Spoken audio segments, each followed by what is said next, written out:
morning and welcome to Biola University. My name is Craig Hazen. I'm the director of the Master of Arts program in Christian Apologetics here, and I'm honored to be the host tonight to get things started. Although the gym is packed with nearly 3,000 people, and it looks like you're stuffed in here pretty well, and my condolences to those of you who've already been sitting an hour and have another couple hours to go. Hang in there. Hang in there. But you're not the only ones watching. There are thousands of people in other venues on this campus. Not only that, there are people in overflow sites really across the country and around the world.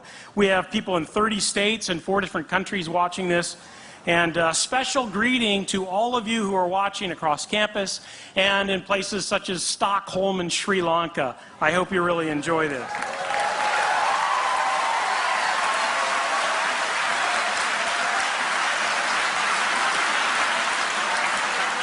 A special greeting to some distinguished guests tonight. William Lane Craig's wife, Jan, is here. Jan, it's good to see you. Betsy Hewitt is here.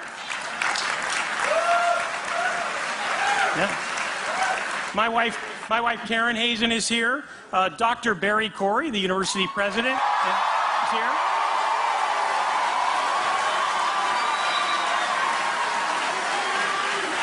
Yeah. We've got distinguished philosophers all over the place. Doug Divet, J.P. Morton, I hope. His wife. All right. We're thrilled all of you could come. Well, this event was initiated by the Associated Students of Biola University, and it makes sense that AS President Eric Weaver should give a quick welcome on behalf of the student body. Eric, come on up.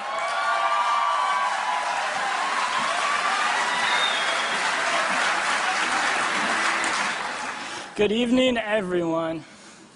Biola is a 100-year-old Christian university which desires to wrestle with big questions in an honest and open way. In my senior year, my AS colleague Mark Heath and I thought we should sponsor a blockbuster event that pursues the biggest question of all. Is it reasonable to believe that God exists? A proposal was presented to the Senate, and the student body heartily agreed. So we invited 2 acclaimed academic leaders in this area, William Lane Craig and Christopher Hitchens. And along with the wonderful people from the Apologetics program, we are thrilled to see it on display tonight. On behalf of the students at Biola, I hope you really enjoy this event. Thank you.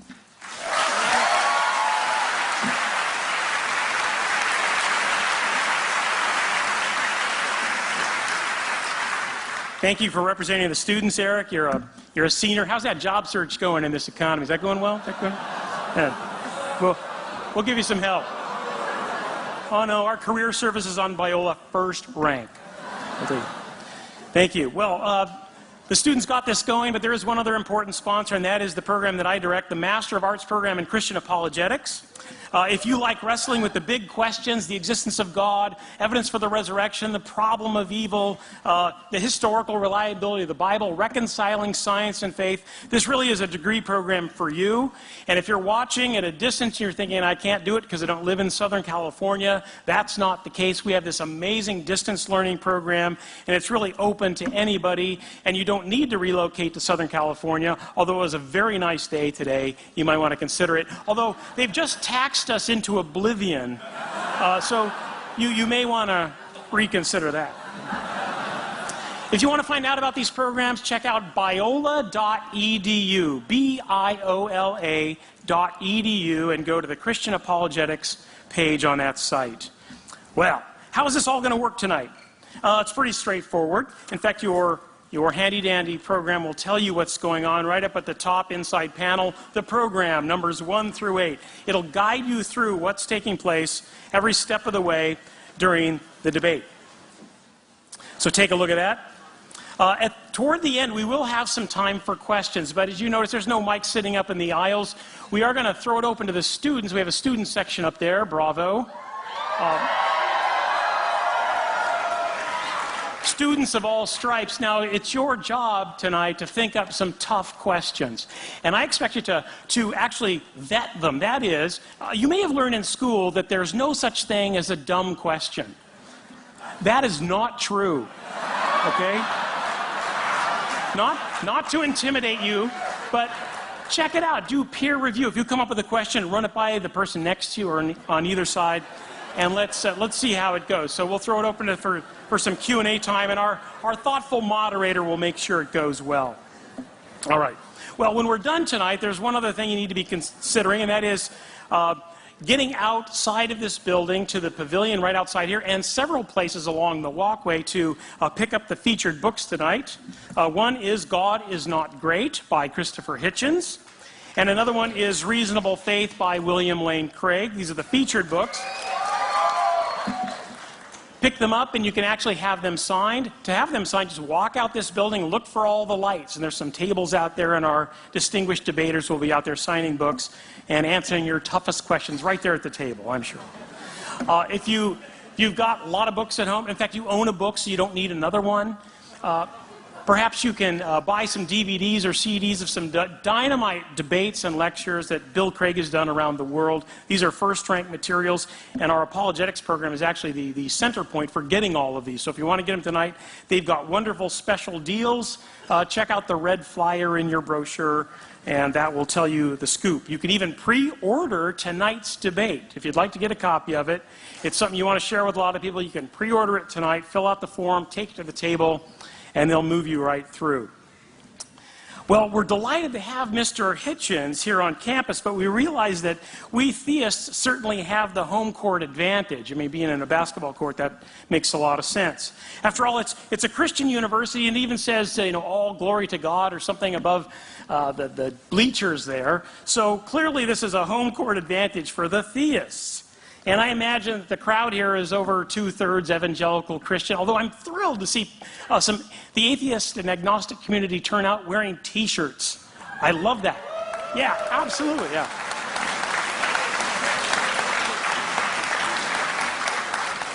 I was lecturing at the University of South Florida a few weeks ago, and the entire atheist club came out wearing T-shirts, and we had the best time ever, so I expect the same tonight.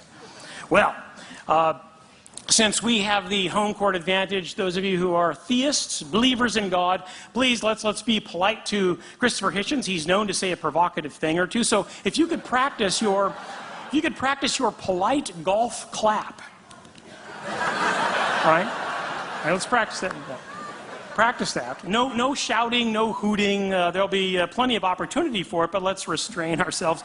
And those of you who are from the atheist and agnostic community, again, no shouting, no hooting, no hollering. In fact, Mr. Hitchens, I can guarantee, doesn't really need a lot of help. I just saw a video of him debating like 4 prominent evangelical theists in Dallas, and it really wasn't fair. We needed more theists on the panel. So I think he will do just fine, but we're grateful for him to come to sort of the pit of opposition at Biola University, but we're grateful to really open up the doors and run through these big, important questions. And if the debate is not resolved at the end, this is a basketball court, for goodness sakes, we'll lower the hoops, we'll turn up the lights, and we'll let them go one-on-one. I hear... Yeah. I hear Chris has game, so we'll see how that goes. Well, let's get to it. It's my pleasure to introduce our moderator of the debate tonight, and he'll get this party started. Hugh Hewitt. Yes, Hugh Hewitt.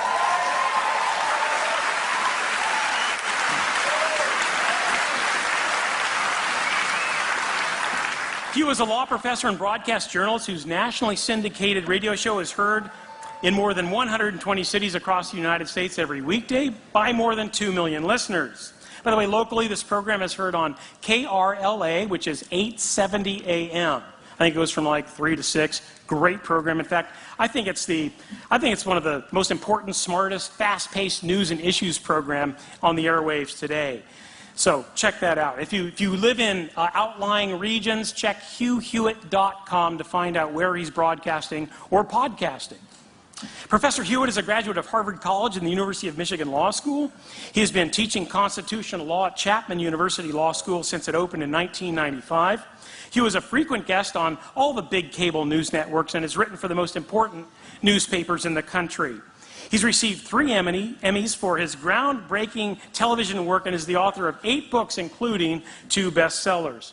Professor Hewitt served for nearly 6 years in the Reagan administration in a variety of posts, including assistant counsel in the White House and special assistant to 2 attorneys general. Don't miss his daily blog at hughhewitt.com. He's always been so very generous with his time toward events like these at Biola, and we are deeply grateful for his help here tonight. Join me in welcoming our moderator, Professor Hugh Hewitt.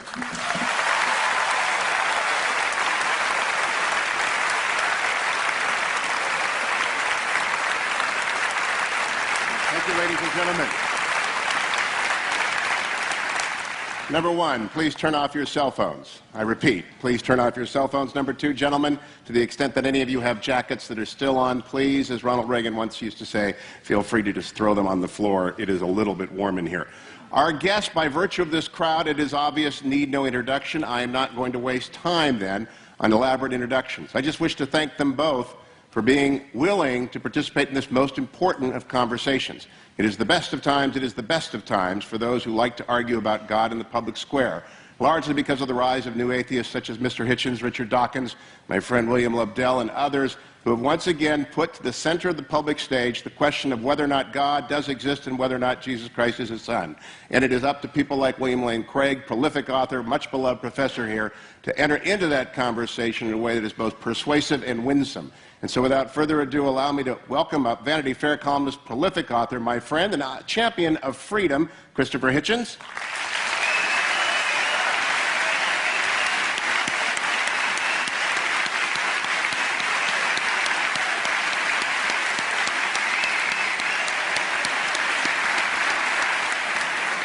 And from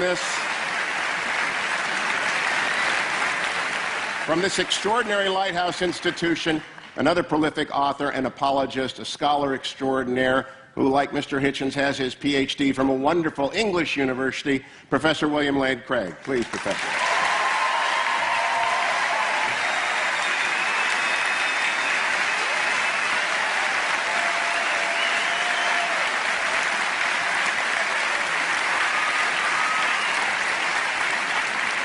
It's a very structured debate according to classical lines until the questions at the end. We begin with an opening argument, 20 minutes, to Professor Craig. Professor? Ooh.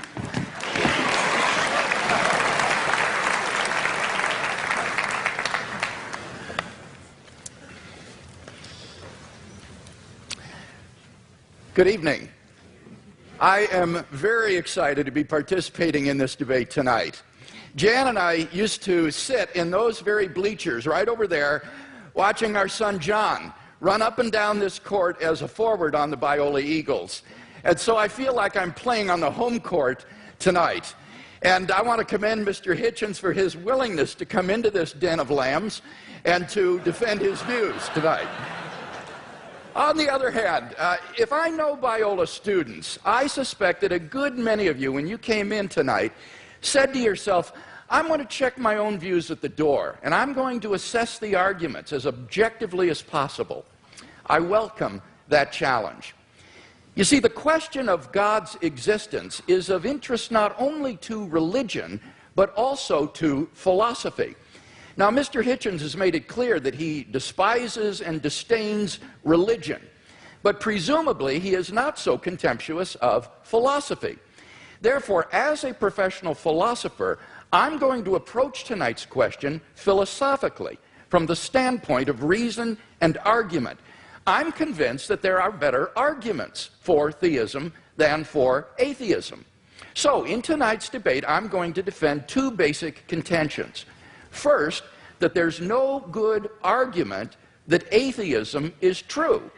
And secondly, that there are good arguments that theism is true.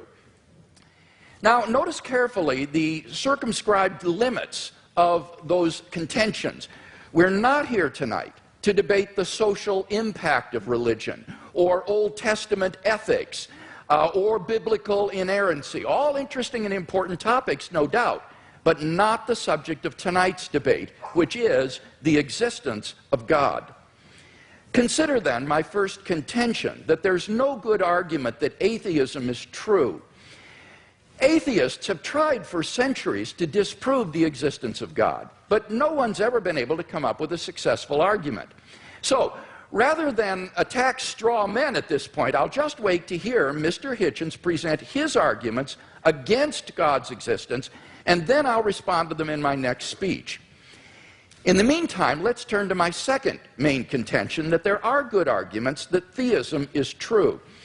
On your program insert, I outline some of those arguments.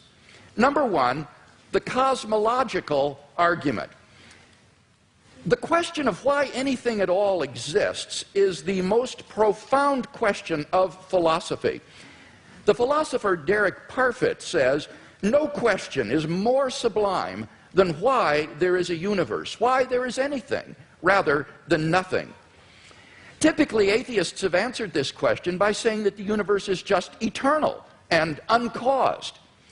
But there are good reasons, both philosophically and scientifically, to think that the universe began to exist.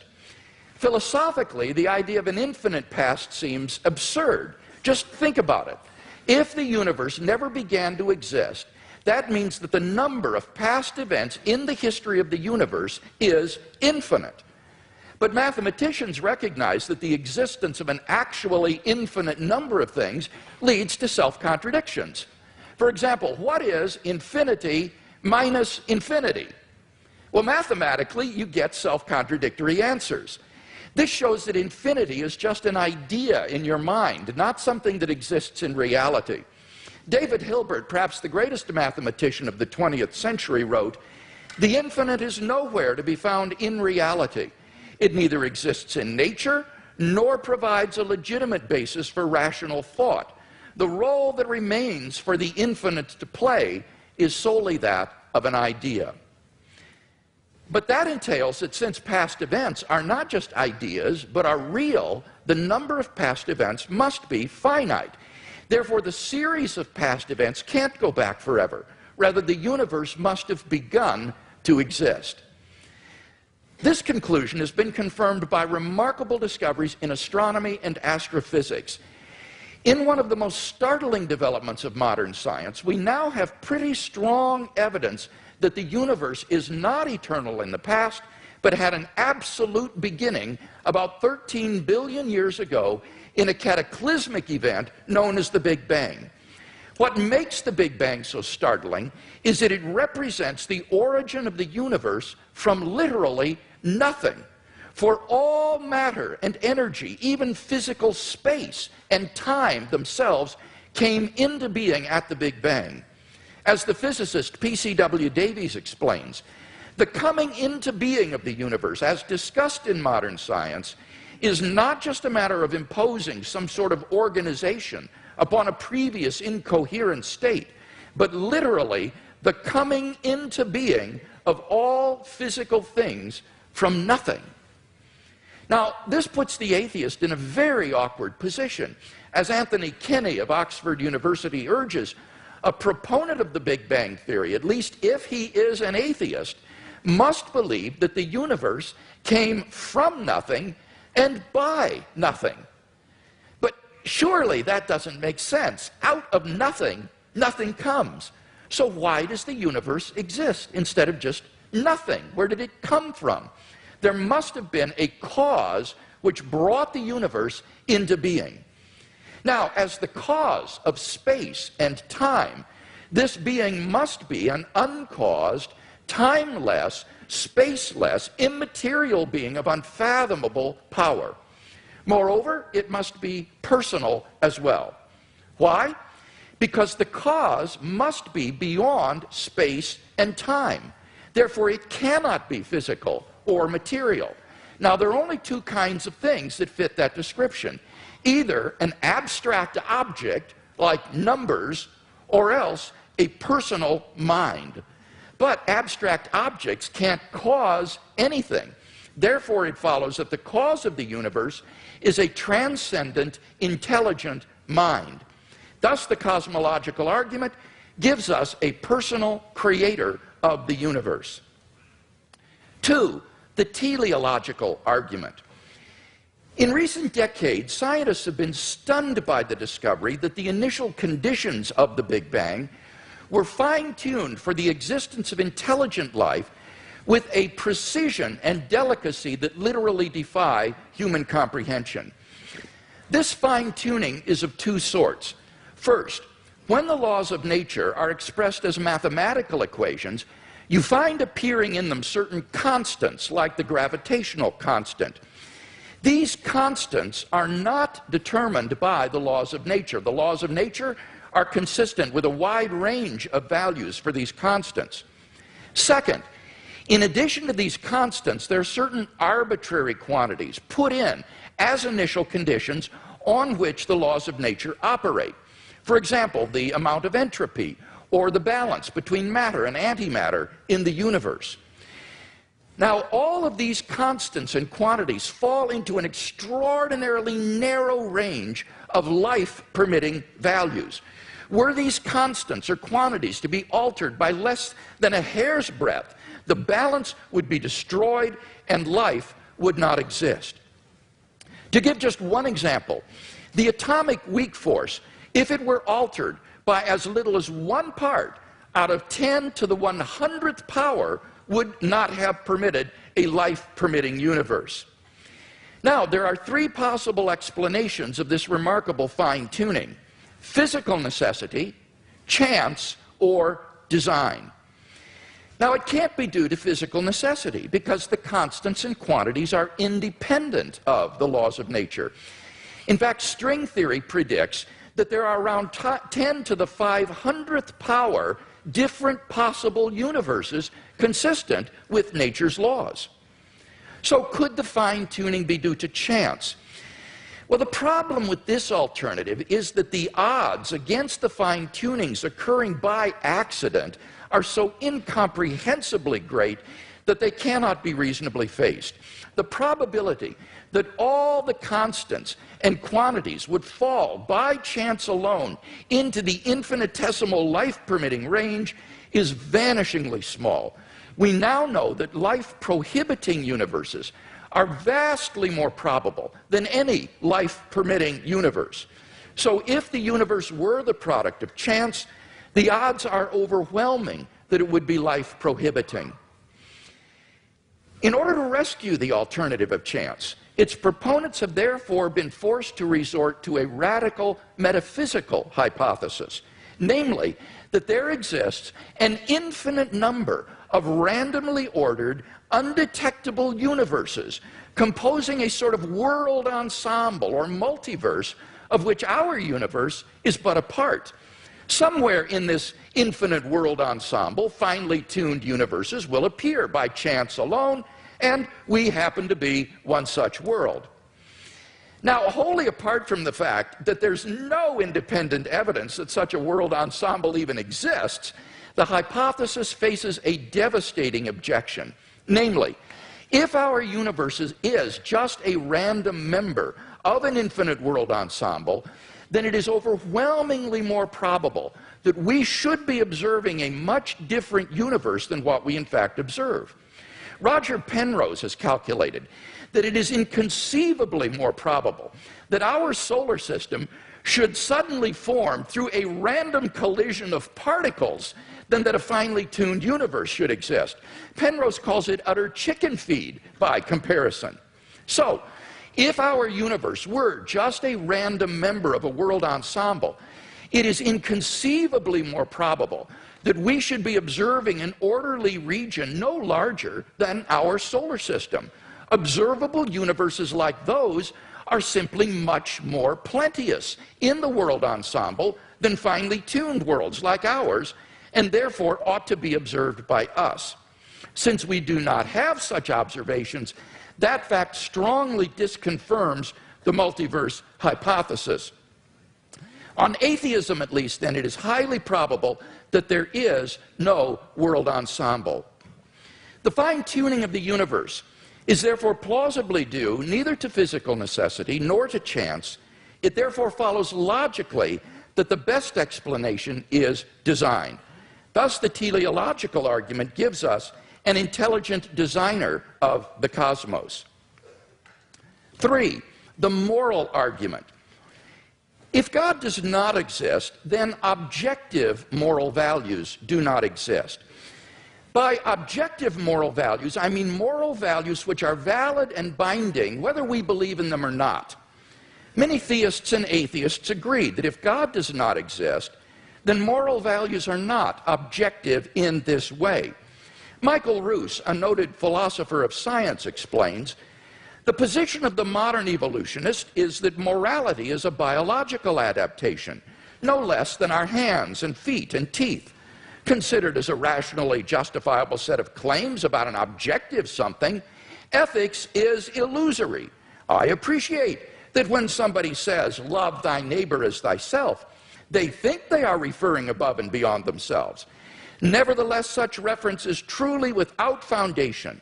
Morality is just an aid to survival and reproduction, and any deeper meaning is illusory.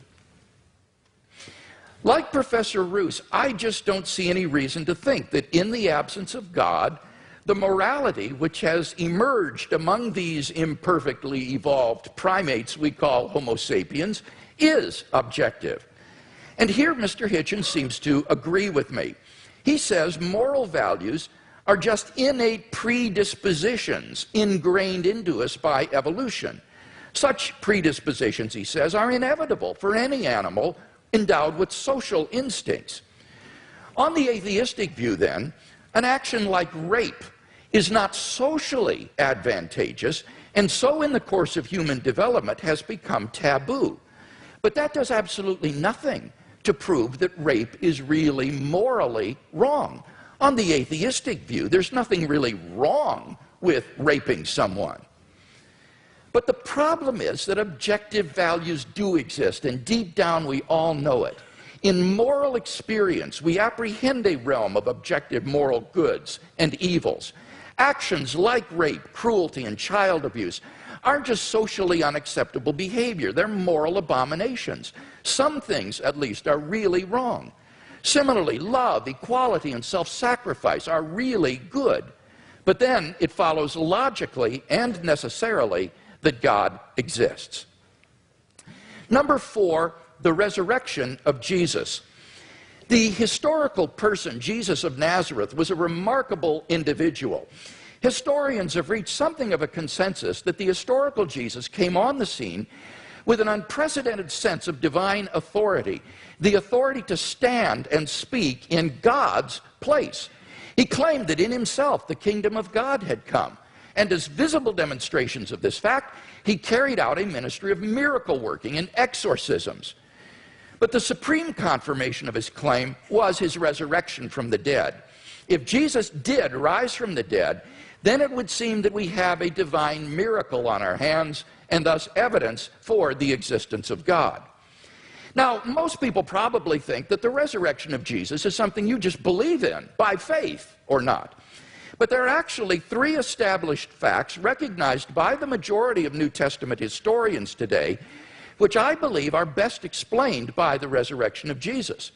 Fact number 1, on the Sunday after his crucifixion, Jesus' tomb was discovered empty by a group of his women followers.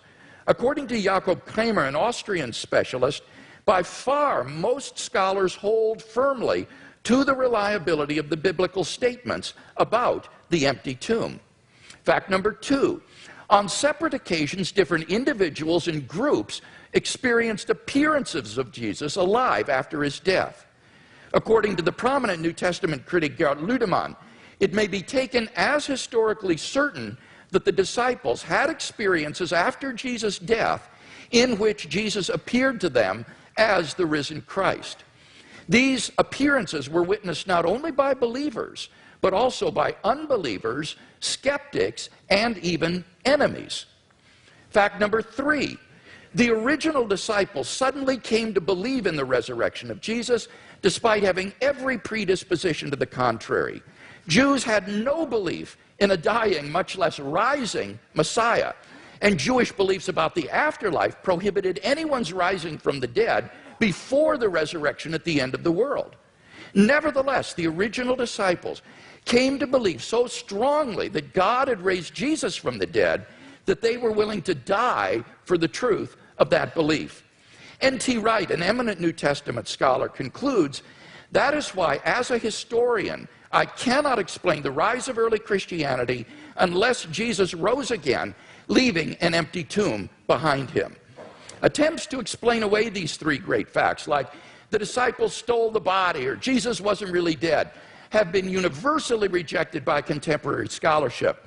The simple fact is that there just is no plausible naturalistic explanation of these facts. And therefore, it seems to me the Christian is amply justified in believing that Jesus rose from the dead and was who he claimed to be. But that entails that God exists. Finally, number 5, the immediate experience of God. This isn't really an argument for God's existence. Rather, it's the claim that you can know that God exists wholly apart from arguments, simply by immediately experiencing him. Philosophers call beliefs like this properly basic beliefs. They aren't based on other beliefs. Rather, they're part of the foundation of a person's system of beliefs. Other properly basic beliefs include the belief in the reality of the external world, the belief in the existence of the past and the presence of other minds like your own. When you think about it, none of these beliefs can be proved. But although these sorts of beliefs are basic for us, that doesn't mean they're arbitrary. Rather, they're grounded in the sense that they're formed in the context of certain experiences. In the experiential context of seeing and hearing and feeling things, I naturally form the belief in a world of physical objects. And thus my beliefs are not arbitrary, but appropriately grounded in experience. They're not merely basic, but properly basic. In the same way, belief in God is, for those who know him, a properly basic belief grounded in our experience of God. Now, if this is right, there's a danger that arguments for God's existence could actually distract your attention from God himself. If you're sincerely seeking God, then God will make his existence evident to you. We mustn't so concentrate on the external arguments that we fail to hear the inner voice of God speaking to our own hearts. For those who listen, God becomes an immediate reality in their lives. So, in conclusion then, we've seen 5 good arguments to think that God exists. If Mr. Hitchens wants us to believe instead that God does not exist, then he must first tear down all 5 of the arguments that I presented, and then in their place erect a case of his own to prove that God does not exist.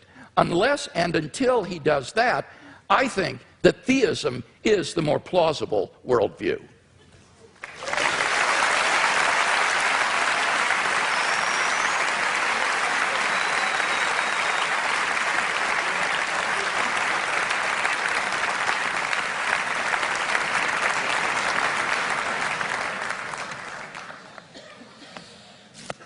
Well, am I audible? Am I audible to all? Yes. Well, ladies and gentlemen, brothers and sisters, comrades, friends, thanks for coming out, as Senator Larry Craig actually did say at his press conference. Thank you, Mr. Hewitt and Dr. Craig, for being among the very many Christians who have so generously and hospitably and warmly taken me up on the challenge I issued when I started my little book tour, and welcomed me to your places to have this most important of all discussions. I can't express my gratitude enough. Thanks to the very nice young ladies who I ran into at the Elephant Bar this afternoon. Well, I hadn't expected a posse of Biola students to be on staff, but where I thought, God, they're everywhere now.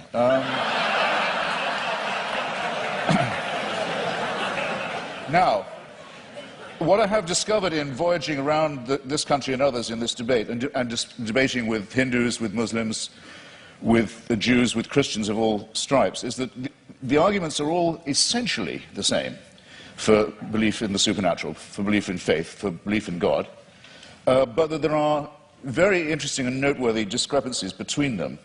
And one that I want to call attention to at the beginning of this evening is between those like my friend Doug Wilson, with whom I've now done a book of argument about Christian apologetics, who would call himself a presuppositionalist, in other words, for whom really it's only necessary to discover the workings of God's will in the cosmos, and to assume that the truth of Christianity is already proven, and what are called, and they include Dr. Craig with great honor and respect in this, the evidentialists.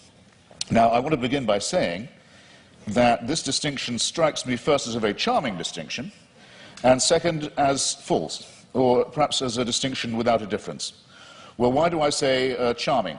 Because I think it's rather sweet that people of faith also think they ought to have some evidence. And I think it's progress of a kind. After all, if we had been having this debate in the mid-19th century, Professor Craig or his equivalent would have known little or probably nothing about the laws of physics and biology. Maybe even less than I know now, which is to say quite a lot in its way. And they would have grounded themselves, or he would have grounded himself, on faith, on Scripture, on revelation, on the prospect of salvation, on the means of grace, and the hope of glory, and perhaps on Paley's natural theology. Paley, who had the same rooms, or had the same rooms later occupied by Charles Darwin in Cambridge, with its watchmaker theory of design that I know I don't have to expound to you, but which briefly suggests that if an Aborigine is walking along a beach and finds a gold watch ticking, he knows not what it's for, or where it came from, or who made it, but he knows it's not a rock, he knows it's not a vegetable, he knows it must have had a designer. The Paley analogy held for most Christians for many years, because they were willing to make the assumption that we were mechanisms, and that therefore there must be a watchmaker. But now that it's been, here's where the presuppositionalist versus evidentialist dichotomy begins to kick in. Now it's been rather painstakingly and elaborately demonstrated, to the satisfaction of most people, I don't want to just use arguments from authority, but it's not very much contested anymore, that we are not designed as creatures, but that we evolved by a rather laborious combination of random mutation and natural selection into the species that we are today. It is, of course, open to the faithful to say that all this was, now that they come to know it, now that it becomes available to everybody, now that they think about it, and now that they've stopped opposing it or trying to ban it, then they can say, actually, on second thought, the evolution was all part of the design. Well, as you will recognize, ladies and gentlemen, there are some arguments I can't be expected to refute or rebut, because there's no way around that argument. I mean, if everything, including evolution, which isn't a design, is nonetheless part of a divine design, then all the advantage goes to the person who's willing to believe that. That cannot be disproved. But it does seem to me a very poor and very weak argument, because the test of a good argument is that it is falsifiable, not that it's unfalsifiable. So this I would therefore, this tactic or this style of argument, which we've had some evidence of this evening, I would rebaptize, or might I dare say I would rechristen it, as retrospective evidentialism. In other words, everything can, in due time, if you have enough faith, be made to fit. And you too are all quite free to believe that a sentient creator deliberately, consciously put himself, a being, put himself or herself or itself to the trouble of going through huge epochs of birth and death of species over eons of time, in which 99%, in the course of which at least 99.9% of all species, all life forms ever to have appeared on Earth have become extinct, as we nearly did as a species ourselves. I invite you to look up the very alarming and beautiful and brilliant account by the National Geographic's coordinator of the Genome Project. By the way, you should send in your little sample from the inside of your cheek and have your African ancestry traced. It's absolutely fascinating to follow the mitochondrial DNA that we all have in common, and that we have in common with other species, other primates, and other life forms, and find out where in Africa you came from. But there came a time, probably about 180,000 years ago, when, due to a terrible climatic event, probably in Indonesia, an appalling global warming crisis occurred. And the estimate is that the number of humans in Africa went down to between 40 and 30,000. this close, think about fine-tuning, this close to joining every other species that had gone extinct. And that's our Exodus story, is that somehow we don't know how, because it's not written in any scripture, it's not told in any book, it's not part of any superstitious narrative, but somehow the escape from Africa to cooler latitudes was made. But that's how close it was. You have to be able to imagine that all this mass extinction and death and randomness is the will of a being. You are absolutely free to believe that if you wish. And all of this should happen so that one very imperfect race of evolved primates should have the opportunity to become Christians or to turn up at this gym tonight. That all of that was done with us in view. It's a curious kind of solipsism. It's a curious kind of self-centeredness. I was always brought up to believe that Christians were modest and humble and comported themselves with due humility. And there's a certain arrogance to this assumption that all of this extraordinary development was all about us. And we were the intended and designed result, and everything else was in the discard.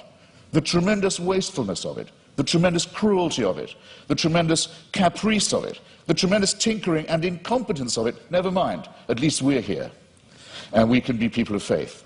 It doesn't work for me, I have to simply say that, and I think there may be questions of psychology involved in this as well. Believe it if you can. I can't stop you. Believe it if you like. You're welcome. It's obviously impossible, as I said before, to disprove, and it equally obviously helps you to believe it if, as we all are, you're in the happy position of knowing the outcome. In other words, we are here, but there's a fallacy lurking in there somewhere too. Is there not? Now, it's often said, it was said tonight, and Dr. Craig said it in print, that atheists think they can prove the non-existence of God. This, in fact, very slightly but crucially misrepresents what we've always said. And there's nothing new about the new atheists, it's just we're recent. There's nothing particularly new. Dr. Victor Stenger, a great scientist, has written a book called The Failed Hypothesis, which he says he thinks that science can now license the claim that there definitely is no God, but he's unique in that and I think very bold and courageous. Here's what we argue. We argue quite simply that there's no plausible or convincing reason, certainly no evidential one, to believe that there is such an entity, and that all observable phenomena, including the cosmological one to which I'm coming, are explicable without the hypothesis. You don't need the assumption. And this objection itself, our school falls into at least two, perhaps three sections. There's no such thing, no such word, though there should be, as adeism, or as being an adeist, but if there was one, I would say that's what I was. I don't believe that we are here as the result of a design, or that by making the appropriate propitiations and adopting the appropriate postures and following the appropriate rituals, we can overcome death. I don't believe that, and for a priori reasons, don't.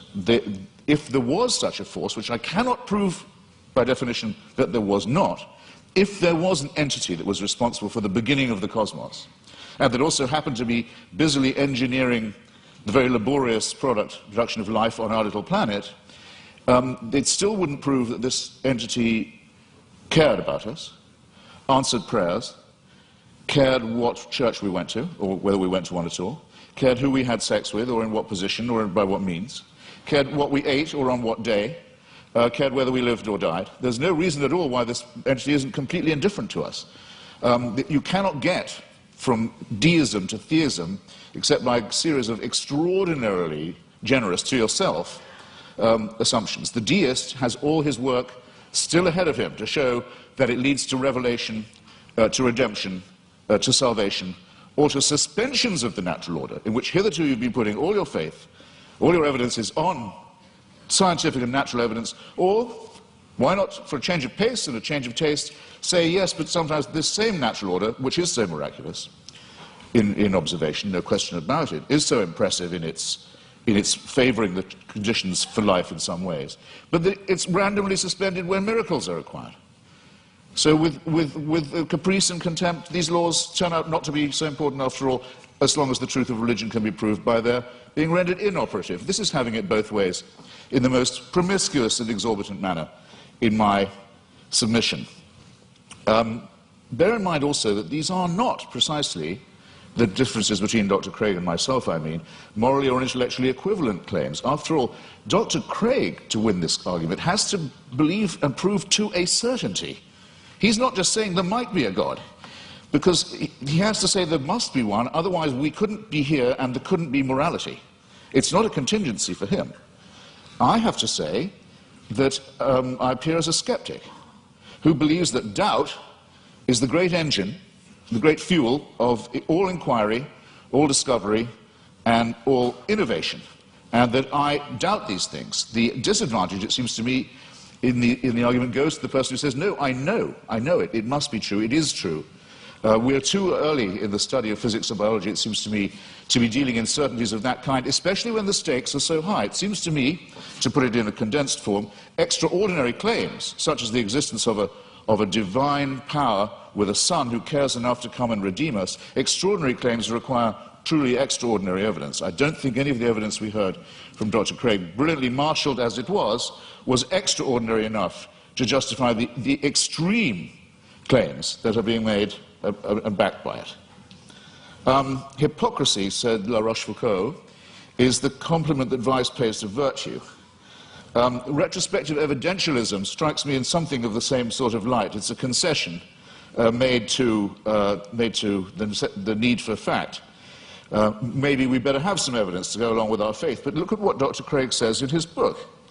He says, I'll quote directly, he says, should a conflict arise between the witness of the Holy Spirit to the fundamental truth of the Christian faith and beliefs based on argument and evidence, then it is the former which must take precedence over the latter.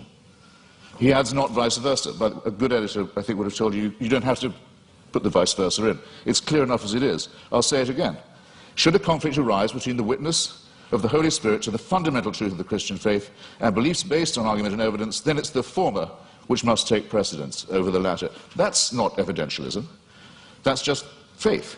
It's a priori belief. It's rephrased in another edition. It says, therefore, the role of rational argumentation in knowing Christianity to be true is the role of a servant. A person knows Christianity is true because the Holy Spirit tells him it is true.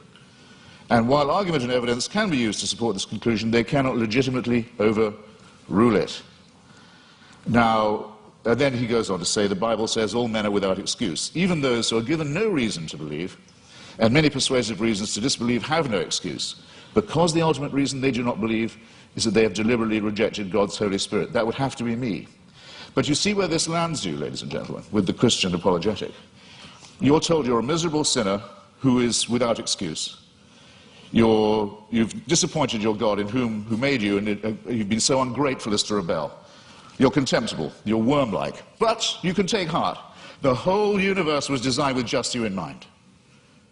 These two claims are not just mutually exclusive, but I think they're intended to compensate each other's cruelty and ultimately absurdity. In other words, evidence is an occasional convenience. Seek and ye shall find. I remember being told that in church many a time as a young lad. Seek and ye shall find. I thought it was a sinister injunction, because it's all too likely to be true. We are pattern-seeking mammals and primates. If we can't get good evidence, we'll go for junk evidence. If we can't get a real theory, we'll go with a conspiracy theory. You see it all the time. Religion's great strength is that it was the first of our attempts to explain reality, to make those patterns take some kind of form. It deserves credit. It was our first attempt at astronomy, our first attempt at cosmology, in some ways our first attempt at medicine, our first attempt at literature, our first attempt at philosophy. Good. While there was nothing else, it had many functional uses of that kind. Never mind that they didn't know that germs cause disease. Maybe evil spirits cause disease. Maybe disease is a punishment. Never mind that they believed in astrology rather than astronomy. Even Thomas Aquinas believed in astrology. Never mind that they believed in devils. Never mind that things like volcanic eruptions, earthquakes, tidal waves were thought of as punishments, not as natural occurrences on the cooling crust of a planet. The pattern seeking has gone too far, and it's gone, I think, much too far with what was until recently thought of as Christianity's greatest failure, greatest of all failures, cosmology, the one thing Christianity knew nothing about and taught the most abject nonsense about. For most of its lifetime, Christianity taught that the earth itself was the center of the universe, and we had been given exclusive dominion as a species over it. It could not have been more wrong. How are we going to square the new cosmology, the fantastic new discoveries in physics, with the old dogmas? Well, one is the idea of this fine-tuning, about which I've only left myself 3.5 minutes. I'll have to refer some of this to later in the discussion. This is essentially another form of pattern seeking on the basis of extremely limited evidence. Most physicists are very uncertain, as they have every right to be. In fact, I would say, for physicists, that as they have the duty to be at the moment, extremely uncertain about the spatio-temporal dimensions of the original episode, the Big Bang, as it's sometimes called. We're in the very, very early stages of this inquiry. We hardly know what we don't know about the origins of the universe. We're viewing it from an unimaginable distance, not just an unimaginable distance in space. We're perched on a tiny rock in an extremely small suburb of a fairly minor galaxy, trying to look to discern our origins, but also at an unbelievable distance in time. And we claim the right to say, we can see the finger of God in this process. It's an extraordinarily arrogant assumption. It either deserves a Nobel Prize in physics, which it hasn't yet got, I notice. I don't know any physicist who believes these assumptions are necessary, or it deserves a charge of hubris. Let me make 3 tiny, quick objections to it as it stands, and I'm no more a physicist than most of you are. I'll make these lay objections. 1, was there pre-existing material for this extra spatio-temporal being to work with? Or did he just will it into existence, the ex nihilo? Who designed the designer? Don't you run the risk with the presumption of a God and a designer and an originator of asking, well, where does that come from, where does that come from, and locking yourself into an infinite regress? Why are there so many shooting stars, collapsed suns, failed galaxies? We can see with the aid of a telescope, sometimes we can see with the naked eye. The utter failure, the total destruction of gigantic, unimaginable sweeps of outer space. Is this fine-tuning, or is it extremely random, capricious, cruel, mysterious, and incompetent? And have you thought of the nothingness that's coming? We know we have something now, and we speculate about what it might have come from, and there's a real question about ex nihilo, but nihilo is coming to us. In the night sky, you can already see the Andromeda Galaxy. It's heading straight for ours on a collision course. Is that part of a design? Was it fine-tuned to do that? We know that from the red light shift of the Hubble telescope, or rather Edwin Hubble's original discovery, the universe is expanding away from itself at a tremendous rate. It was thought that rate would go down for Newtonian reasons. No, it's recently been proved by Professor Lawrence Krauss, the rate of expansion is increasing. Everything is exploding away even faster. Nothingness is certainly coming. Who designed that?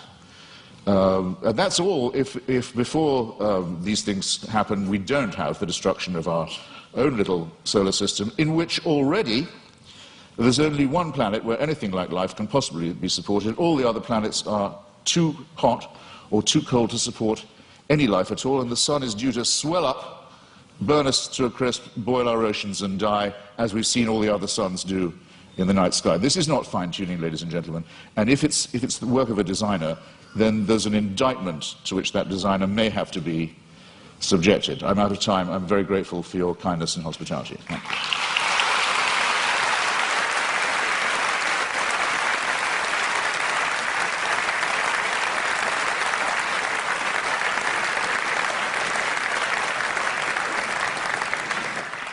Dr. Craig, a 12-minute rebuttal.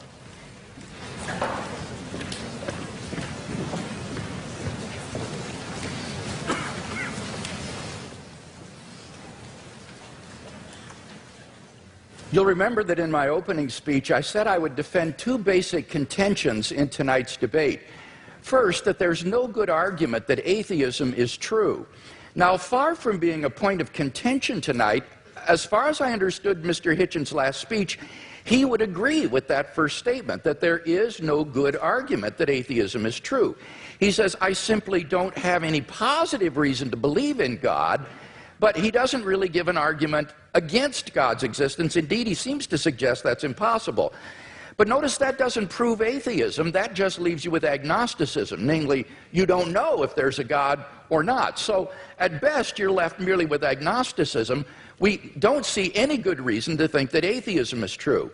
Now, he did make some remarks about the theory of evolution, which at least insinuated that this was somehow incompatible with theism. And I have 2 points to make about this. First, I think that the theory of biological evolution is simply irrelevant to the truth of Christian theism. Genesis 1 admits all manner of different interpretations, and one is by no means committed to six-day creationism.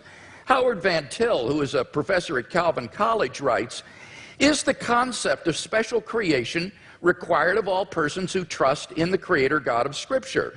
Most Christians in my acquaintance who are engaged with either scientific or biblical scholarship have concluded that the special creationist picture of the world's formation is not a necessary component of Christian belief.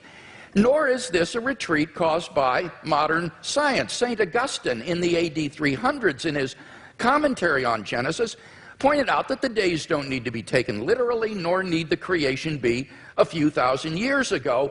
Indeed, he suggested that God made the world with certain special potencies that would gradually unfold over time and develop.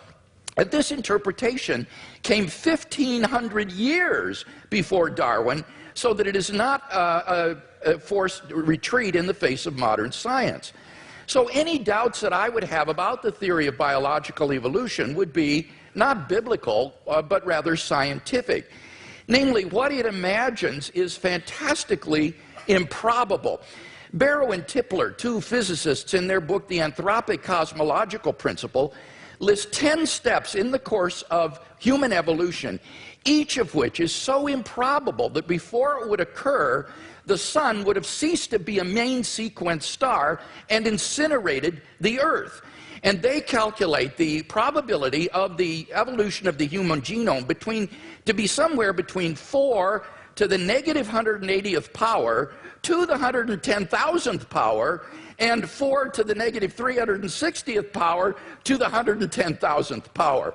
So if evolution did occur on this planet, it was literally a miracle, and therefore evidence for the existence of God.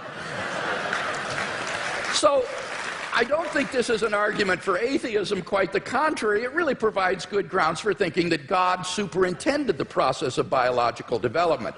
So the Christian can be open to the evidence to follow it where it leads.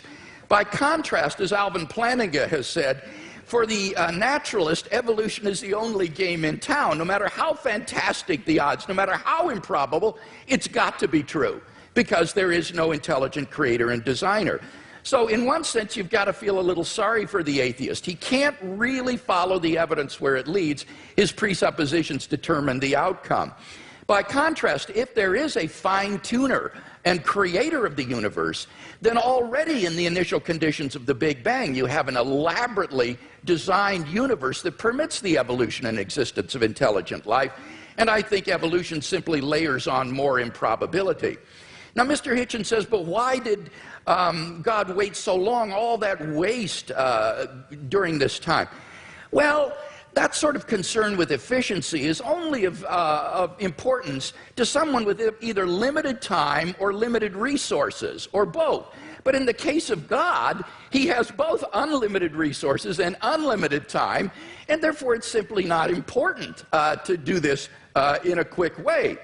Well, now, Mr. Hitchens says, but why did God wait so long before he sent Christ? Human beings have existed for thousands of years on this planet before Christ's coming. Well, what's really crucial here is not the time involved, rather it's the population of the world. The Population Reference Bureau estimates that the number of people who have ever lived on this planet is about 105 billion people. Only 2% of them were born prior to the advent of Christ. Eric Krapes of the Survey Research Center at the University of Michigan's Institute for Social Research says, God's timing couldn't have been more perfect. Christ showed up just before the exponential explosion in the world's population. The Bible says in the fullness of time, God sent forth his Son. And when Christ came, the nation of Israel had been prepared. The Roman peace dominated the Mediterranean world. It was an age of literacy and learning. The stage was set for the advent of God's Son into the world. And I think in God's providential plan for human history, we see the wisdom of God in orchestrating the development of human life and then in bringing Christ into the world in the fullness of time. So I don't see that there are any good grounds here for thinking that this provides reason for atheism. Now, what about my arguments for theism? Mr. Hitchens had some general remarks here. He says it's difficult to get from deism to theism. Now, I want to point out that's a false use of these terms. This is simply confused. Deism is a type of theism. Theism is the broad worldview that God exists. Deism is a specific kind of theism that says God has not revealed himself directly in the world. Now, my arguments are a cumulative case for Christian theism. They add up to the belief in the God that has been revealed by Jesus of Nazareth. Now, Mr. Hitchens says, but you must prove this with certainty. Not at all. I am not claiming these arguments demonstrate Christian theism with certainty. I'm saying that this is the best explanation of the data when you compare it with other competing hypotheses. I think it's more probable than not.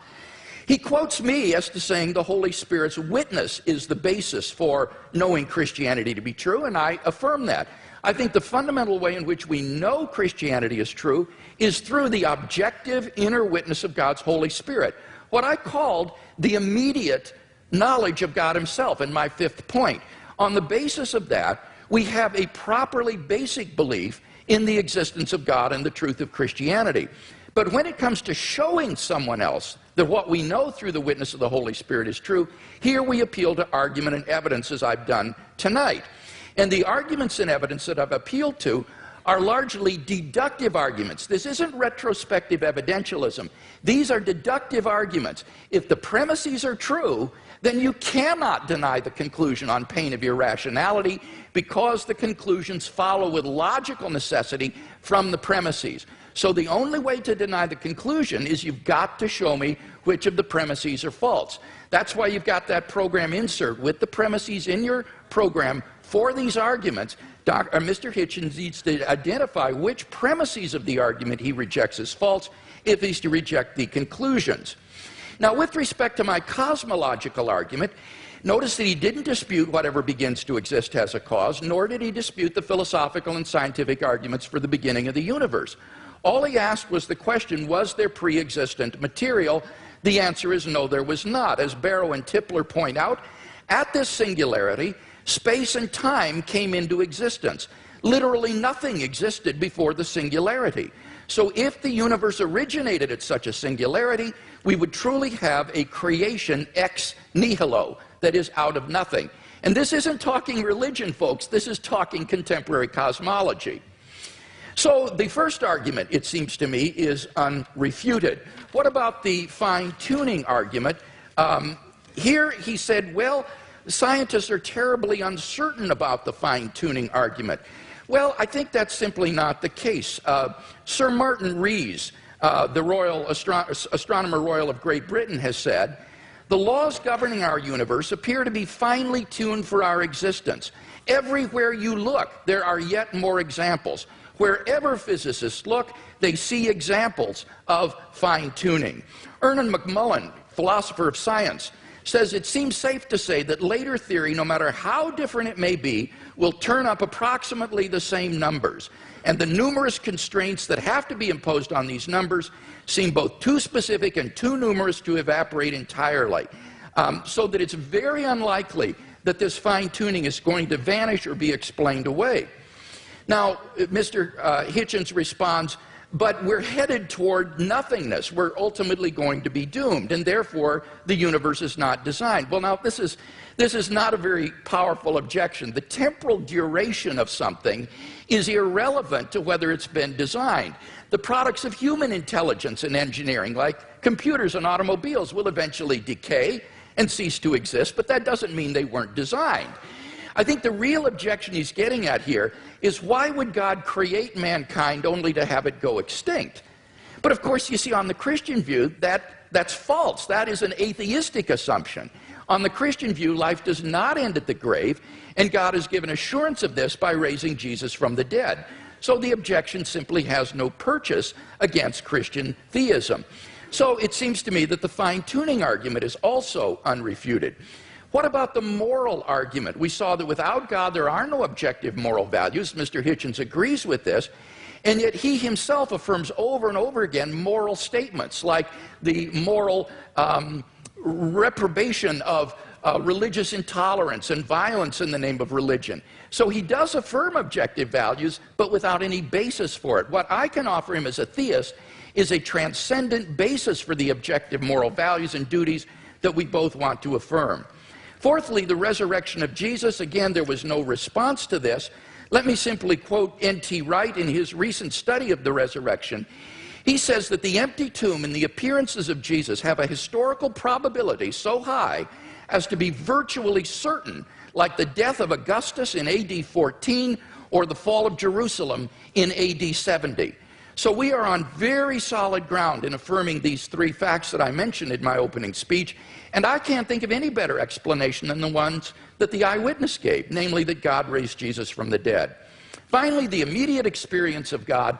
Unless Mr. Hitchens can show that I'm psychologically deranged or delusional, it seems to me I'm perfectly rational on the basis of my immediate experience of God to believe that God exists, and that therefore this for me is a properly basic belief.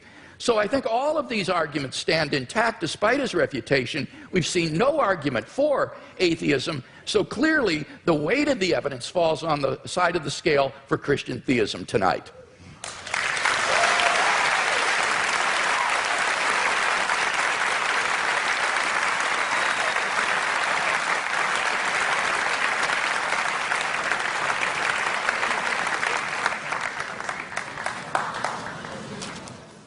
There is a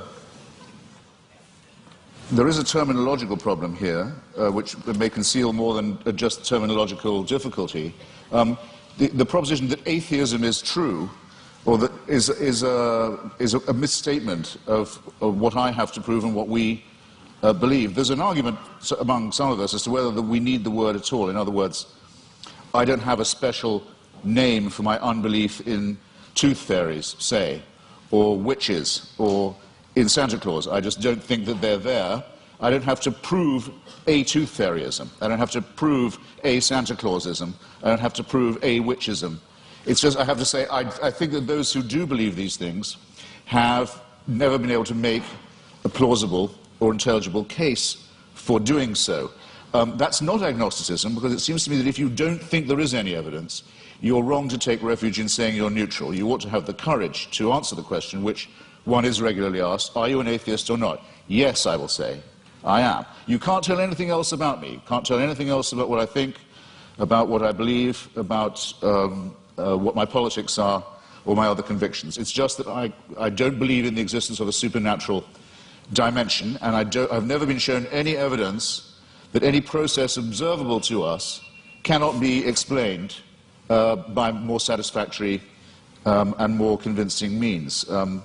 The great physicist Laplace, when showing his working model of the solar system to the Emperor Napoleon, was asked, well, your model seems to have no room for a god in it, for deity. And he said, well, Your Majesty, it still all operates without that assumption.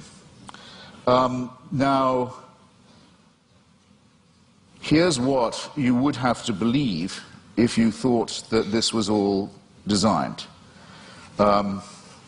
Dr. Craig gave a slight parody of what I think about this.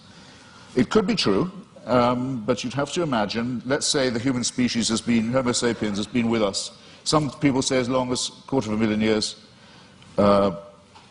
some say 200, some say 100,000. Francis Collins and Richard Dawkins oscillate about this. It's not a very big argument. I'll just take 100,000, if you like. You have to imagine that human beings are born. Well, actually, most of them, a good number of them aren't born. They die in childbirth or don't long outlive it. They're born into a terrifying world of the unknown. Everything is a mystery to them, everything from disease to volcanic eruptions. Everything is, their life expectancy for the first, I don't know, many tens of thousands of years would be lucky to be in the 20s, probably dying agonizingly over their teeth, poorly evolved as the teeth are, and from other inheritances from being primates, such as the appendix that we don't need, such as the fact that our genitalia appear to have been designed by a committee, other shortcomings of the species, exaggerated by scarcity, by war, by famine, by competition, and so on. And for 98,000 years or so, heaven watches this with complete indifference. And that, we know where your children go to school, by the way. Heaven watches this with total indifference, and then, with 2,000 years to go on the clock, thinks, actually, it's time we intervened.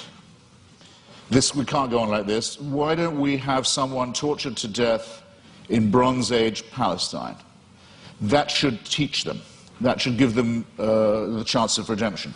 You're free to believe that, but I think the designer who thought of doing it that way was a very cruel, capricious, random, bungling, and incompetent one. The news of this, Dr. Craig talks as if, okay, but since then there have been more people born, so it might have been a good time in terms of population growth. Well, there are a huge number of people in the world who still haven't even heard of this idea. The news hasn't penetrated to them. Or where it has, it's been brought to them by people who Dr. Craig doesn't think of as Christians, such as Mormons, for example. And it's taught to them in many discrepant and competitive and indeed incompatible and violently irreconcilable ways.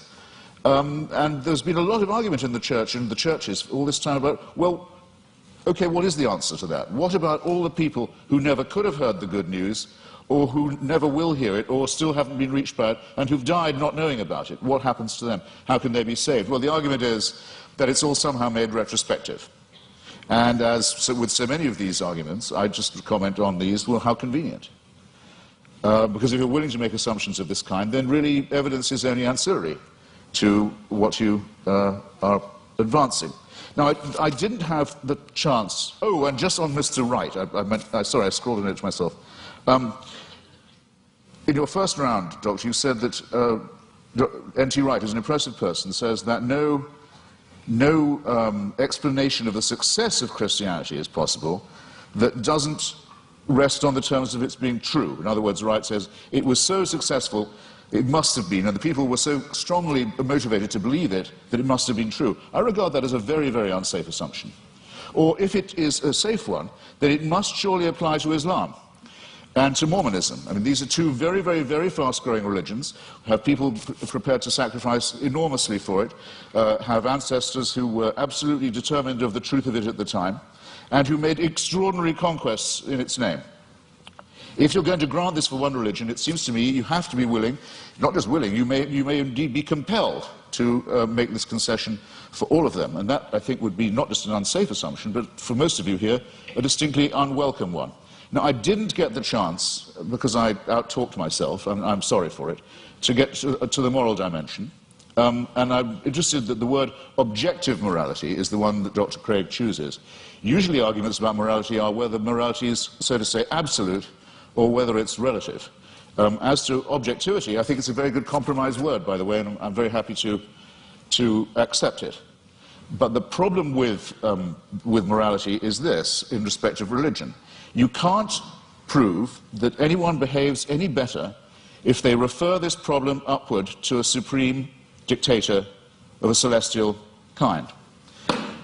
There are two questions that I've asked in public, and I'll try them again, because I try them on every audience.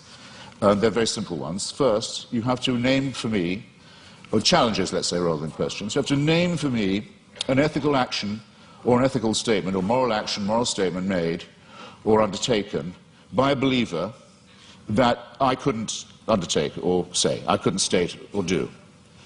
I haven't yet had an example pointed out of that to me. In other words, that a person of faith would have an advantage by being able to call upon divine sanction. Whereas if I ask you to think of a wicked act undertaken by someone in the name of God or because of their faith, you wouldn't have, or a wicked statement made, you wouldn't have that much difficulty, I think, in coming up with an example right away. The genital mutilation community, for example, is almost exclusively religious. The suicide bombing community is almost exclusively religious. There are injunctions for genocide in the Old Testament. There are injunctions and warrants for slavery and racism in the Old Testament too. There's simply no way of deriving morality and ethics from the supernatural. When we come to the question of the absolute, well, the most often cited one is the Golden Rule, the one that almost everyone feels they have in common. The injunction not to do to others as you wouldn't want them to do to you. This doesn't, in fact, come from the Sermon on the Mount or from Christianity, or it doesn't originate with it. It's certainly adumbrated by Rabbi Hillel, a Babylonian rabbi, and it's to be found in the Analects of Confucius too. But it has, since we're talking about objective, relative, and absolute, a crucial weakness in it, unfortunately. We'd like to be able to follow it, but it's only really as good as the person who's uttering it. In other words, if I say, I won't treat you as I don't want you to treat me, what am I to do when confronted with Charles Manson? I want him treated in a way that I wouldn't want to be treated myself. Anything else would surely be completely relativistic. So the argument isn't at all advanced by saying that I couldn't know any of this. I couldn't have any moral promptings. I couldn't decide for myself if I see a pregnant woman being kicked in the stomach, that because she's pregnant, that's obviously worse than if it was just a woman who wasn't pregnant being kicked in the stomach. This is part of my patrimony as a human being. It's part of the essential emotional solidarity that I need to have with my fellow creatures to make us realize that we are brothers and sisters, one with another. We are dependent upon each other. We have duties. We have expectations of one another. And that if we didn't have these and try and fulfill them, we couldn't have got as far as we have. We couldn't have evolved as a species. We couldn't have ever had a society. There's never been a society found where rape and murder and perjury are not condemned. And these moral discoveries long, or absolutes if you want to call them that, long predate the arrival of anything recognizable as monotheism. It's a bit like the argument of free will. People say, well, how do you have free will? Do you think you do have it? Well, it's a very, very difficult subject indeed. Some religions say you don't, in effect, have it. That all is determined by heaven. You're really only a plaything in a larger game. I take that to be some of the point of Calvinism. There are some schools of Islam also that say it is only as Allah wills. There's no will of yours really involved, as long as you're willing to make the prostration and the obedience. So the connection between religion and free will isn't as simple, as easy as some people like to think it is. But I would say, yes, I think we have free will. When asked why I think so, I would have to take refuge in philosophical irony and say, because I don't think we have any choice but to have free will. But at least I know at this point that I'm being ironic, and that some of the irony is at my own expense, and it's a risk I have to be willing to run. But the Christian answer is, of course you have free will. The boss insists upon it. This somewhat degrades the freedom and redefines the idea of will. And it seems to me also that there's something degrading in the idea of saying that morality is derived in the same way, that it comes from on high, that we ourselves are not good enough, that we don't have the dignity, we don't have the self-respect, we don't have the character to know a right action or a right statement when we see it or when we want to perform it. It's this servile element in religion. It's not, strictly speaking, the subject of our debate this evening, I know, but I'm damned if I completely forego it. It's the idea that buried in the religious impulse is actually the wish to be unfree, is the wish for an immovable, unchangeable, celestial authority, a kind of heavenly North Korea that will take our decisions away from us and commit us only to worship and praise and thank a great leader and his son, the dear leader, forever and ever and ever. I'm so glad there's no evidence that this is true. Thank you.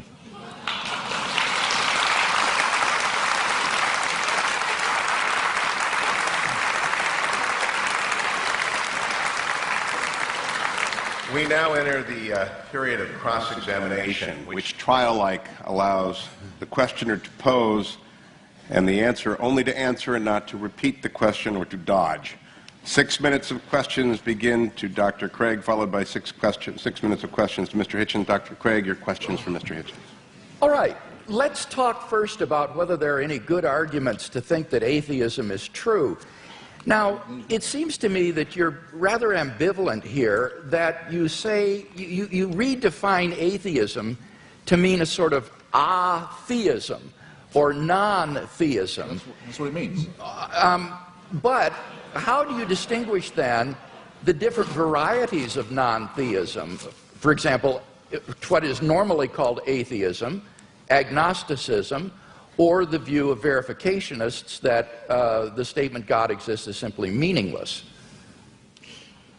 Well, I mean, there are different schools of atheism, as you say, but there's no claim I know how to make that says atheism is true, because atheism is the statement that a certain proposition isn't true.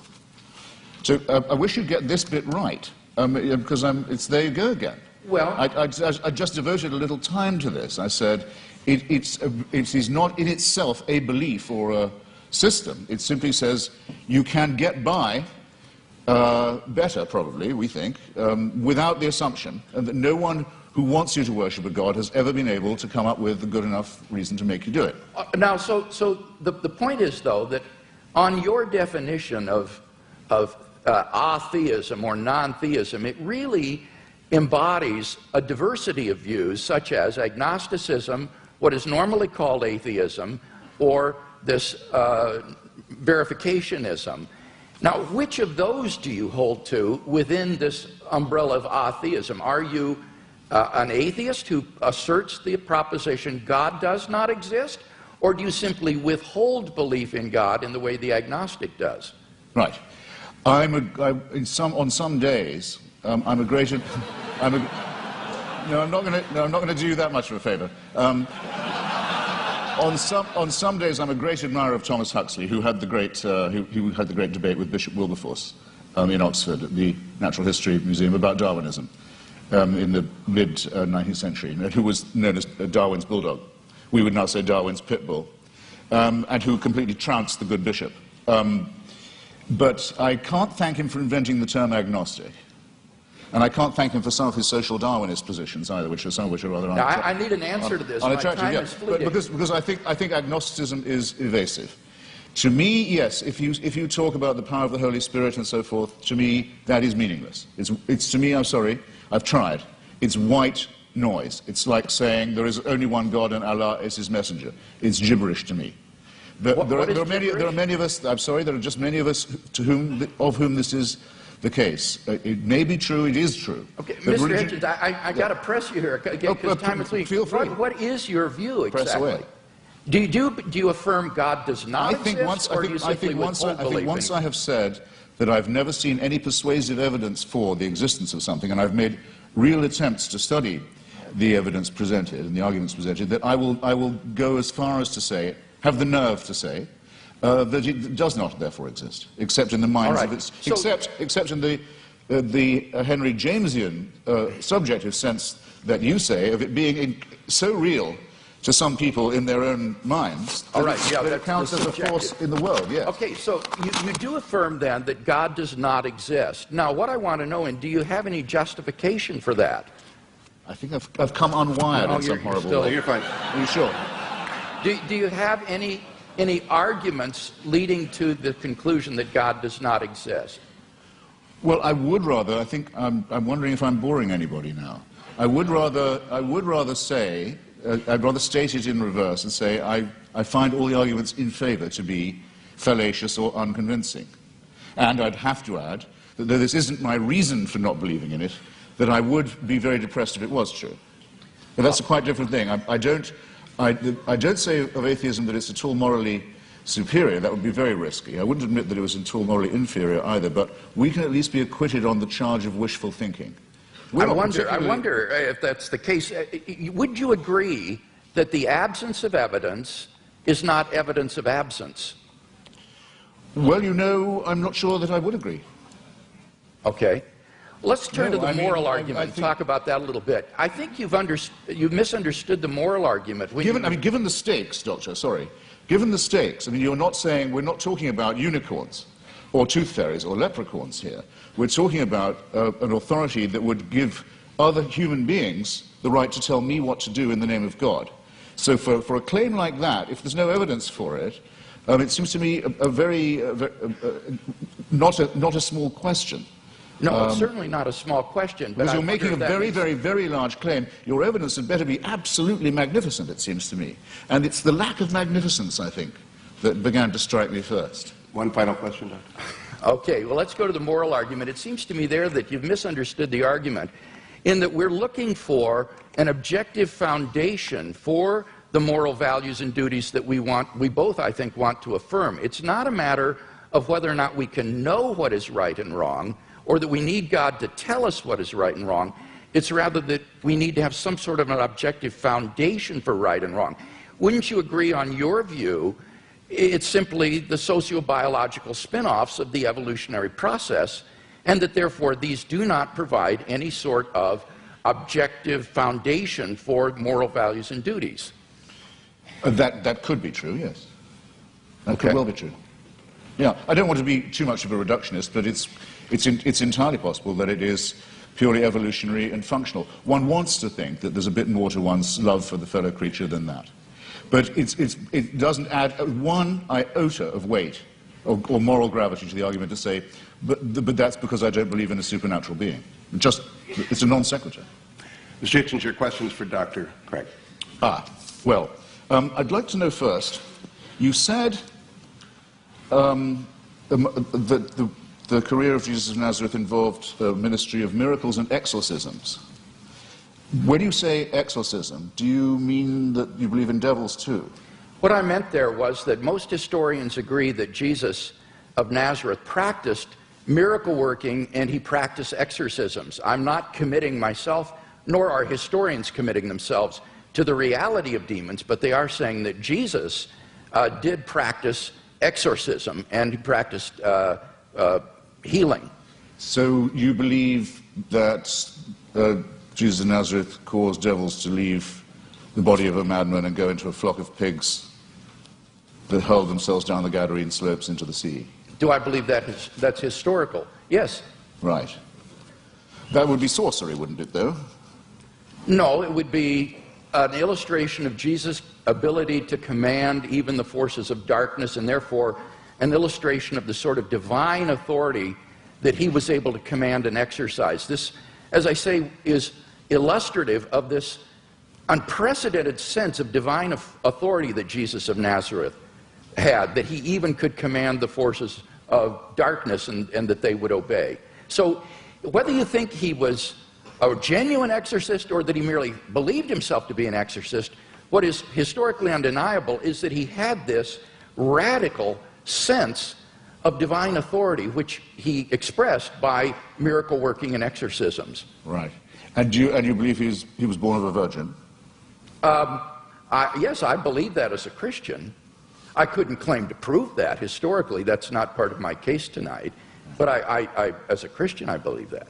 And I know you believe in the resurrection, but yes, as a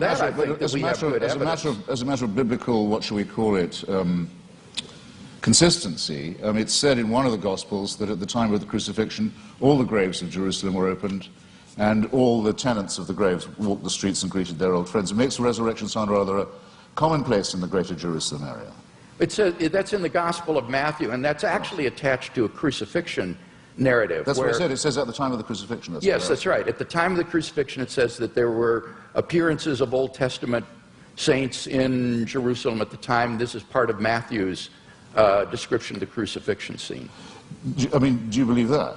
I don't know whether Matthew intends this to be apocalyptic imagery or whether he means this to be taken literally. I've not studied it in any depth, and I'm open-minded about it. I'm willing to be convinced one way or the other. You see, the reason I'm pressing you is this because, we know from Scripture that the pharaohs, the magicians, could produce miracles.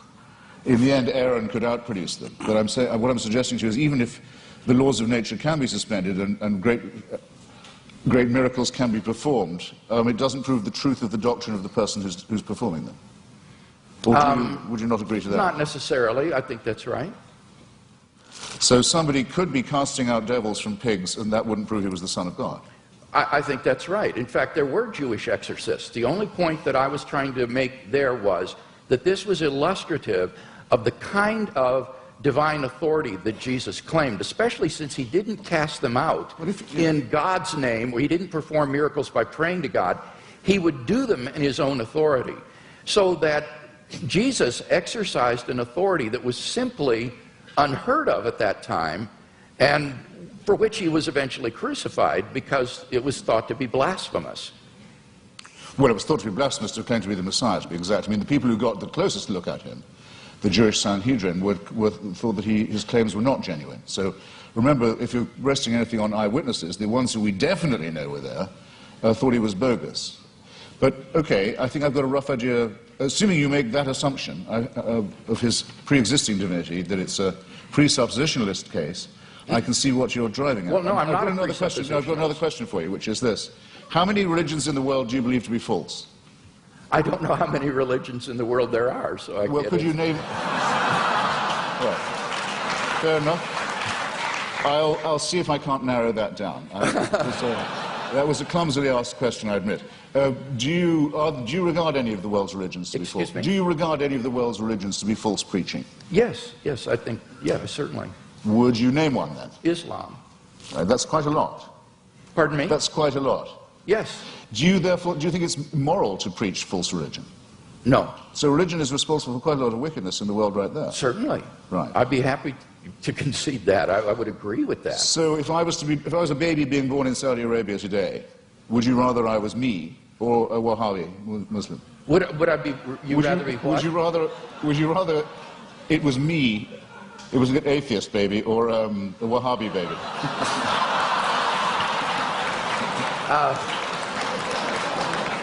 I don't have any preference as to whether you would. Very good. As bad as that. Okay.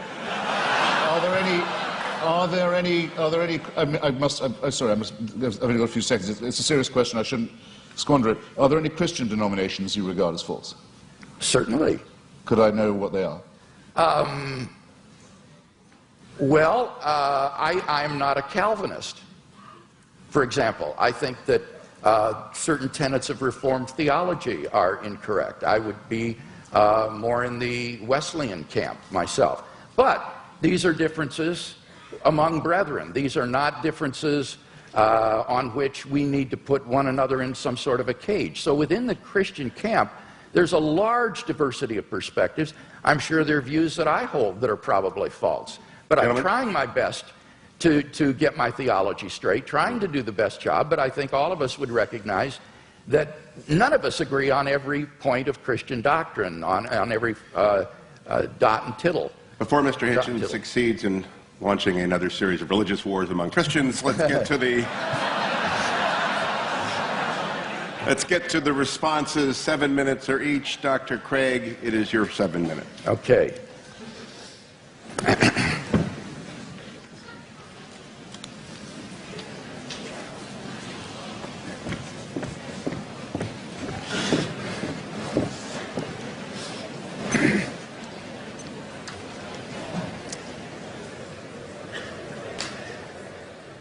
Well, I think it's very evident that in tonight's debate, we've not heard any good reasons to think that what is normally called atheism is true. That is to say, the belief that God does not exist. Mr. Hitchens withholds belief in God, but he's unable to give us any argument to think that God does not exist, which is what is called positive atheism. Now, he does mention that the human species has been here for 100,000 years, but I've already responded to that. What's crucial there is not the number of years, it's the population. And only 2% of the population of the earth has existed before Christ. And during that time, God is not indifferent to the lot of those people. Rather, he is preparing humanity, preparing the world for the advent of Christ so that in the fullness of time, Christ would come into the world. And those people who lived apart from Christ, God cared for them as well and provided for them. The Bible says, ever since the creation of the world, God's invisible nature, namely his eternal power and deity, has been clearly perceived in the things that have been made. Paul says that from one man, God made every nation of men, that they should inhabit the whole earth. And he determined the times set for them and the exact places that they should live. He did this so that men would seek him and perhaps reach out for him and find him, for he is not far from each one of us, for in him we live and move and have our being. So that those who lived before Christ were covered by the death of Christ, they were covered by his atoning sacrifice, and God will judge them on the basis of the information that they had in their response to general revelation. Similarly, for those who haven't heard of the gospel yet today, they will be judged on the basis of the information that they do have and how they respond to that. And aren't you glad that you don't have to judge them? You can leave this up to the hands of a just and holy and merciful God who will judge people on the basis of how they respond to the revelation that they do have. So we've not heard any argument tonight that God does not exist. Now, by contrast, I've given 5 arguments to show that Christian theism is true. First, we saw the cosmological argument. Mr. Hitchens has not disagreed with either of the premises of this argument, and so we have good grounds for believing there's a personal creator of the universe. As for the teleological argument, again, he didn't respond to what I said in my last speech with respect to the fine-tuning being well established in science, and that the fact that we're going toward nothingness, as he puts it, is an atheistic assumption, not a Christian assumption, and therefore doesn't do anything to disprove design. Now, what about the moral argument? Here he says that you have to prove that people would behave better if they believed in God. That's not the argument. I hope that's clear to everyone. The argument is that without God as a transcendent foundation for moral values, we're simply lost in socio-cultural relativism. Who are you to judge that the Nazi ethic was wrong? Who are you to judge that the ethic of ancient Hinduism was wrong? Who are you to judge that the Afrikaner apartheid is wrong? This is all just the result of socio-cultural evolution, and there is no transcendent objective standard apart from God, and that's what God delivers for us. Now, Mr. Hitchens says, name one moral action that an unbeliever could not take. Well, that's trivially easy. If God exists, there are all kinds of moral duties that we have that the unbeliever could not recognize. At the panel discussion last week in Dallas, when Mr. Hitchens demanded that someone name such an action, a pastor on the panel immediately piped up, how about tithing? Well, leave it to a pastor to think of that, but clearly that's an action that only a believer would take. Even more fundamentally, what about the first and greatest commandment? You shall love the Lord your God with all your heart, with all your strength, with all your mind. That is an action that only a believer can take. No unbeliever can discharge even this most fundamental of moral duties. But in any case, all of this is beside the point with respect to the moral argument. The point is that on atheism, there are no moral obligations for anybody to fulfill. In nature, whatever is right, and Mr. Hitchens is unable to provide any sort of objective foundation for moral values. Massimo Pigliucci is a philosopher of biology. This is what he has to say. He says on atheism, there is no such thing as objective morality. Morality in human cultures has evolved, and what is moral for you might not be moral for the guy next door, and certainly is not moral for the guy across the ocean. And what makes you think that your personal morality is the one and everybody else is wrong? What we call homicide or rape, he said, is very, very common among different kinds of animals. Lions, for example, commit infanticide on a regular basis. Now, are these kinds of acts to be condoned? I don't even know what that means, because the lion doesn't understand what morality is. Morality, he says, is an invention of human beings. It's just a convention that human beings have adopted to live together, but it has no objectivity. And that's what I offer Mr. Hitchens tonight, is a solid, transcendent foundation for the moral values that I think he so desperately wants to affirm. What about the resurrection of Jesus? Here he misunderstood N.T. Wright's argument. N.T. Wright's argument is not that the success of Christianity means that it's true. That would apply to Islam and Mormonism. Rather, N.T. Wright's argument is that the origin of the disciples' belief that God had raised Jesus from the dead is so un-Jewish, it is so uncharacteristic, that you have to explain what would bring them to adopt so radical a mutation of Jewish belief as belief in a dying Messiah and a rising Messiah.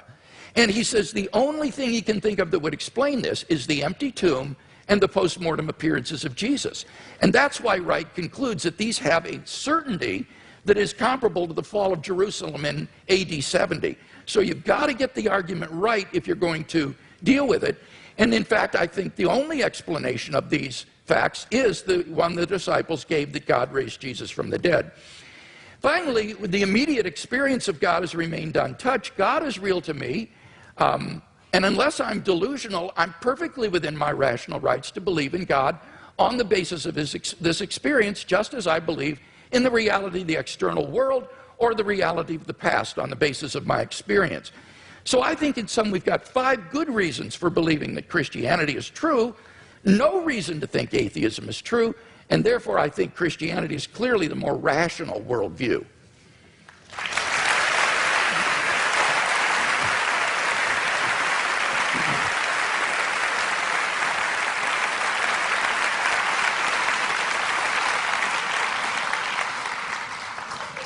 I think you'll correct me if I'm wrong, it's Tertullian, isn't it, who says something like, it's variously translated, credo quia absurdum, that the very improbability of the thing, the very unlikelihood of it, the unlikelihood that anyone would fabricate such a thing, for example, that a Jew could be brought to believe something so extraordinary, is testimony to its truth. I'm sure there can't be anyone here who doesn't think that's a little too easy, a little too facile. I myself, for example, have followed the career of a woman known vulgarly in the media as Mother Teresa, an Albanian named Agnes Bajashu, a Catholic fanatic operating in the greater Calcutta area.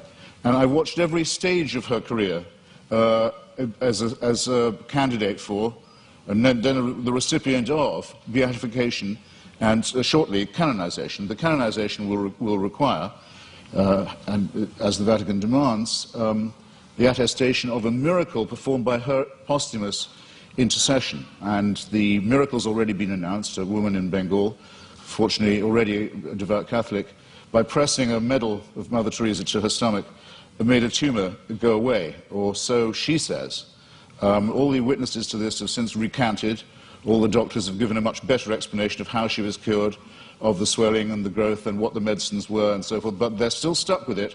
They have to go ahead with this process which will lead to countless untold suffering in India, because it will appear to license the bogus charlatanry of shaman medicine and intercessory medicine rather than the real thing. All of this will have to be gone through, this awful display, in the name of faith. And I just happen to have watched it at every stage, and I can tell you, it's depressingly easy to get a religious rumor started. You can count on an enormous amount of pre-existing credulity among illiterate, frightened, ill-educated populations. There isn't a literate, written down, properly attested witness of any real sort in the Gospels. It is, and you may as well admit it and stick to it because it's what you're good at, it involves an act of faith. Second, on the matter of my moral question, yes, it's true that Doug Wilson said that tithing was something I couldn't do, but then, I'm not moving the goalposts here,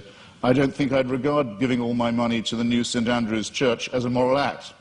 The only challenge that I've had so far that I really couldn't get out of, I should share it with you, was I was told, well, you couldn't do this. You couldn't say, Father, forgive them, for they know not what they do. No, but nor could you, as people of faith. You wouldn't dare. It would be blasphemy for you to do it. There's only one person who can do that, even on your account. So, with respect, ladies and gentlemen, I think both my challenges stand. It hasn't been shown that I couldn't be a moral person despite my unbelief, and it has certainly not been demonstrated that unbelief will guarantee you against, the belief will, I'll say it again, that unbelief will ensure you against wickedness. You mentioned things like apartheid and Nazism. Well, let me just run it by you. Partly this often comes up because people say, what about the crimes and wickednesses of the secular world? The apartheid system in South Africa was actually a creation of the Dutch Reformed Church. It was justified theologically as the giving of a promised land to one Christian religious tribe, in which everyone else was supposed to be hewers of wood and drawers of water. It wasn't until the Dutch Reformed Church, under pressure, agreed to drop their racist preachments of many years that the apartheid system could be dismantled. The dictatorship in Greece in 1967 to 74 was proclaimed by the Greek Orthodox Church as a Greece for Christian Greeks. The Russian Orthodox Church at present, maybe this is one of the churches you don't recognize as Christian, I don't know, but it's currently become the bodyguard of the Vladimir Putin dictatorship in Russia. They are now producing, the Russian Orthodox Church, actual icons with halos around them of Joseph Stalin for distribution to extreme Russian nationalists and chauvinists for whom the church has become the spiritual sword and buckler. In Nazi Germany, prayers were said every year on the Führer's birthday by order of the churches for his survival and well-being. The first concordat signed by Hitler and by Mussolini in both cases was with the Vatican. If you take out the word fascist from any account of the 1920s and 30s, any reputable historical account, and you insert the words Christian right wing or actually Catholic right wing, you don't have to change a word of the rest of the sentence. And the third member of the Axis, the Japanese Empire, was led by someone who actually claimed he was himself a god, and to whom everyone in Japan was a serf, and had to admit his godhead and divinity. And it was said to all of them, where would we know without the emperor? How would we know what to do? How would we know what a right action was? Without him, there would be screwing in the streets.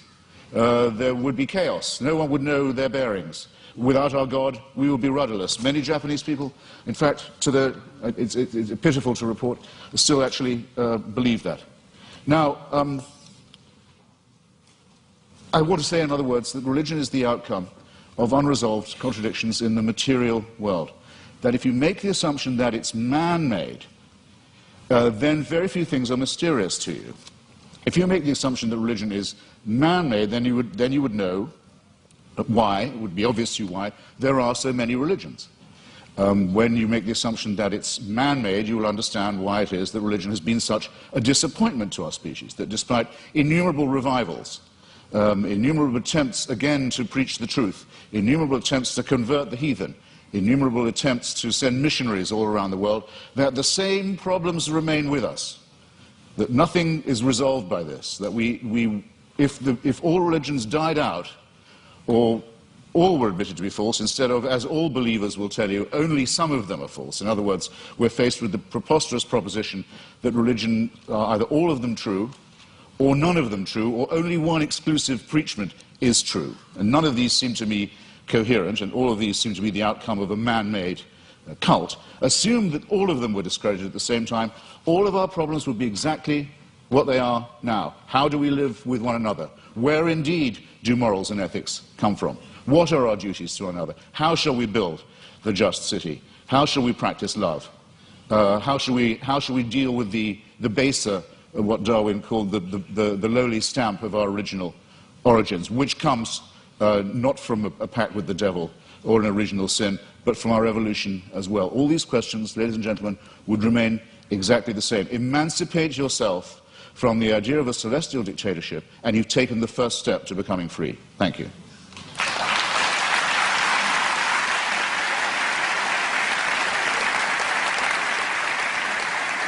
Dr. Craig, your closing argument, 5 minutes.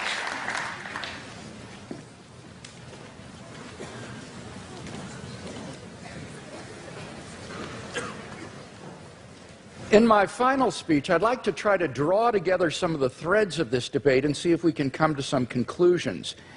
First, have we seen any good arguments tonight to think that God does not exist? No, I don't think we have. We've heard attacks upon religion, Christianity impugned, God impugned, Mother Teresa impugned, but we haven't heard any arguments that God does not exist. Mr. Hitchens seems to fail to recognize that atheism is itself a worldview, and it claims alone to be true, and all the other religions of the world false. It is no more tolerant than Christianity with respect to these other views. He asserts that he alone has the true worldview, atheism. The only problem is he doesn't have any arguments for this worldview. He just asserts it. So it seems to me that if you're going to have a worldview and champion it tonight, you've got to come to a debate prepared to give some arguments, and we haven't heard any. He did have an argument about evolution, but when I explained that, it actually turned out to be supportive of theism. Evolution actually provides evidence for the existence of a designer of the universe. So we've not heard any good arguments to think that atheism is true. Now, I presented 5 reasons to think that theism is true.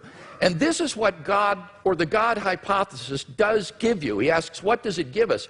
It explains a broad range of human experience, philosophical, ethical, scientific, historical, experiential.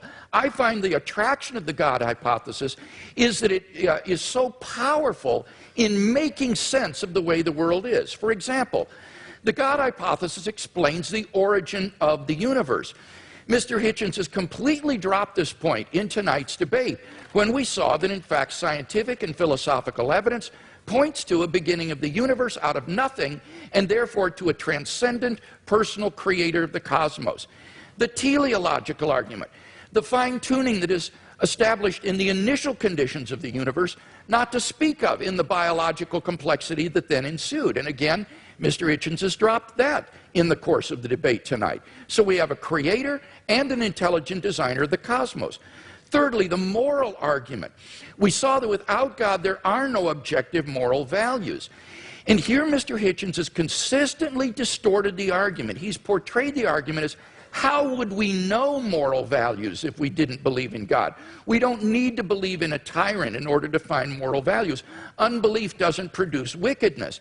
That is all irrelevant. The point is that there is no foundation on a naturalistic worldview for the moral values and duties that we both want to affirm. And he agrees with that. This is what he says, and I quote. He says, our innate predisposition to both good and wicked behavior is precisely what one would expect to find of a recently evolved species that is half a chromosome away from chimpanzees, primate, and elephant, and even pig societies show considerable evidence of care for others, parent-child bonding, solidarity in the face of danger, and so on. As Darwin put it, any animal whatever endowed with well-marked social instincts would inevitably acquire a moral sense or conscience as soon as its intellectual powers had become as well developed as in man. That is the sociobiological explanation of morality. The problem is that moral sense that develops in pig societies, chimpanzees, baboons, and Homo sapiens is illusory on atheism, because there are no objective moral duties or values that we have to fulfill, and that's what the theist can offer Mr. Hitchens. And so I want to invite Mr. Hitchens to think about becoming a Christian tonight.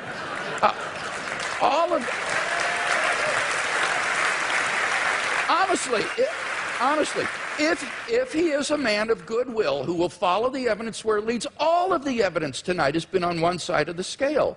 And he wants to affirm objective moral values, so why not adopt theism? The resurrection of Jesus has gone unrefuted.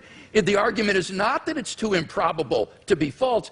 The argument is that you need a historically sufficient explanation to explain why the disciples came to believe this. And there isn't one apart from the empty tomb and appearances. It's not a matter of rumor because the empty tomb was public knowledge in Jerusalem. It would be impossible for Christianity to flourish in Jerusalem in the face of an occupied tomb. Finally, the immediate experience of God. If there's anybody watching or listening to the debate tonight who hasn't found God in a personal, experiential way, then I want to invite you as well to think about becoming a Christian. I became a Christian as a junior in high school, and it changed my entire life. And I believe that if you'll look into it honestly with an open mind and an open heart, that it can change your life as well.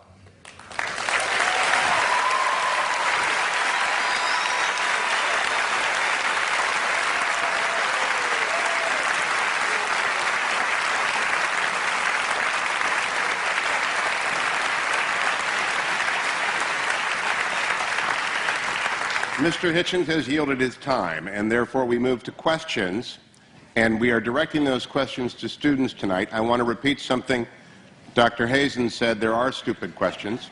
I want to add to it, we are uninterested in your opinions, only your questions matter to us. I don't know where the microphone is. Can we hear the first question? Each participant will answer every question. Dr. Craig, Mr. Hitchens, thank you so much. It's been great listening to you both. My question is for Mr. Hitchens. Mr. Hitchens, in your book, God is Not Great, you say that, quote, there are 4 irreducible objections to religious faith, end quote. The third being that religious faith, quote, is both the result and the cause of dangerous sexual repression, end quote. So here's my question for you. Is it good that the Bible prohibits humans from having sex with animals? Or is that an example of dangerous sexual repression?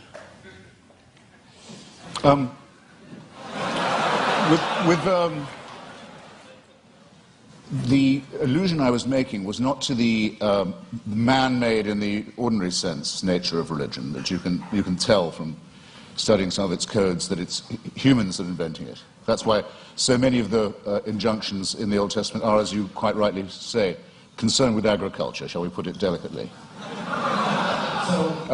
But it's more that it's men-made, that it's designed to keep women in subordination. But could you answer the question? Do you think the Bible is right to prohibit humans from having sex with animals? I don't know of any good advice about having sex with animals. In favor of it, I mean to say, look, there are things that if people do, incest is one, and cannibalism is another. If you do them, you'll die out. A society that permitted it would. There were societies in New Guinea that did practice cannibalism, and there's a terrible disease that you get called kuru if you do it, and it ceases to be. If you like, there are some rules that are self-enforcing. That's not what when I was talking about sexual repression, I was talking about the enormous number of prohibitions on sex between men and women, and on the evident fear of female sexuality, and the superstitious dread, for example, of female menstrual blood. Things of this kind. Dr. Craig, your assessment of that question and answer. Well, I think the question illustrates that apart from God, whatever is in nature is right. There is no thing barred in nature if there is no sort of objective moral code. So the question is a good one because it illustrates that here is a guideline for sexual expression that is very good for human beings and not something that's meant to be repressive or harmful to human beings. In fact, the studies I've seen says that religious people have more fun with sex than people who are not religious. And it's actually shows that they are more sexually satisfied in marriage and so forth. So I think the question makes a good point. I think I have to have another bite of this.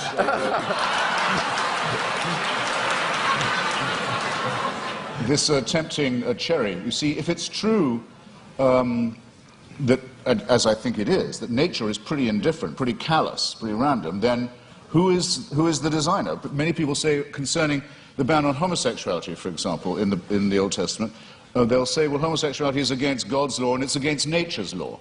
Well, in that case, why does nature see to it that so many people are born homosexual? Or, if you want to rephrase it, why does God have so many of his children preferring sex with their own gender? It doesn't help. It doesn't, in clarifying and elucidating this, it doesn't help to assume a supernatural authority. Whereas, if you look at the reasons given by Maimonides and the other sages for the practice of circumcision, it is precisely to dull and to blunt the sensation of an organ which I don't think even... well, I'll leave it there. Our next question. It's explicitly designed, in other words, to reduce sexual pleasure, make it more of a painful duty than a celebration. When you ask for it. I don't want to misrepresent myself. I was a student here and graduated.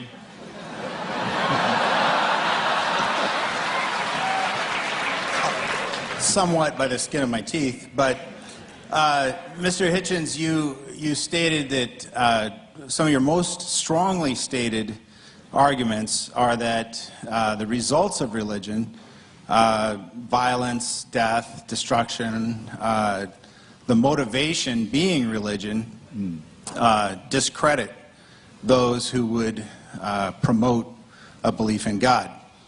However, I think there's an imbalance there in that the nuclear bomb was created by physicists and is the most demonstrable violence perpetrated on mankind. So I wonder how you respond to that. Well, physics isn't an ideology. Physics isn't a belief system. It's a science. Well, I think that would be subjective. I mean, you could, I mean, any more than the Marie Curie discovering radium makes her practice morally different. I mean, it's not comparing like with like. What I'm talking about are specific religious injunctions to do evil, to mutilate the genitalia of children, for example, to take the pastor, Douglas Wilson, who Dr. Craig was just mentioning, with whom I crossed swords several times this year, recently in Dallas. I happened to be mentioning to him about the commandment to exterminate the Amalekites in one of our debates, and he said that commandment is still valid. If there were any Amalekites, it would be his job to make sure that they were all put to the sword. And some of the virgins left over for slavery, purposes better imagined perhaps than described. I think this is a very serious problem. I'm not taking refuge in the commonplace that sometimes religious people behave badly, that would discredit religion. That would be a very soft option. I'm saying there are specific biblical, scriptural injunctions to do evil. Dr. Craig, in that regards, those who are announced atheists who have done evil in the world, particularly in the last 20th century, the Marxists, the Trotskyites, the Stalinists, have they done more damage in your view and more evil than the Christians? Well, this is a debate, Hugh, that I don't want to get into because I think it's irrelevant. I as a philosopher, and I mean this, am interested in the truth of these worldviews more than I'm interested in the social impact. And you cannot judge the truth of a worldview by its social impact. That's just irrelevant. Bertrand Russell, in his essay, Why I'm Not a Christian, understood this. Russell said, you cannot assess the truth of a worldview by seeing whether it's good for society or not. Now, the irony was, when Russell wrote that back in the 20s, he was trying to refute those who said that you should believe in Christianity because it's so socially beneficial to society. It was just the mirror image of Christopher Hitchens' argument, where saying you shouldn't believe in it because it's socially detrimental to human culture.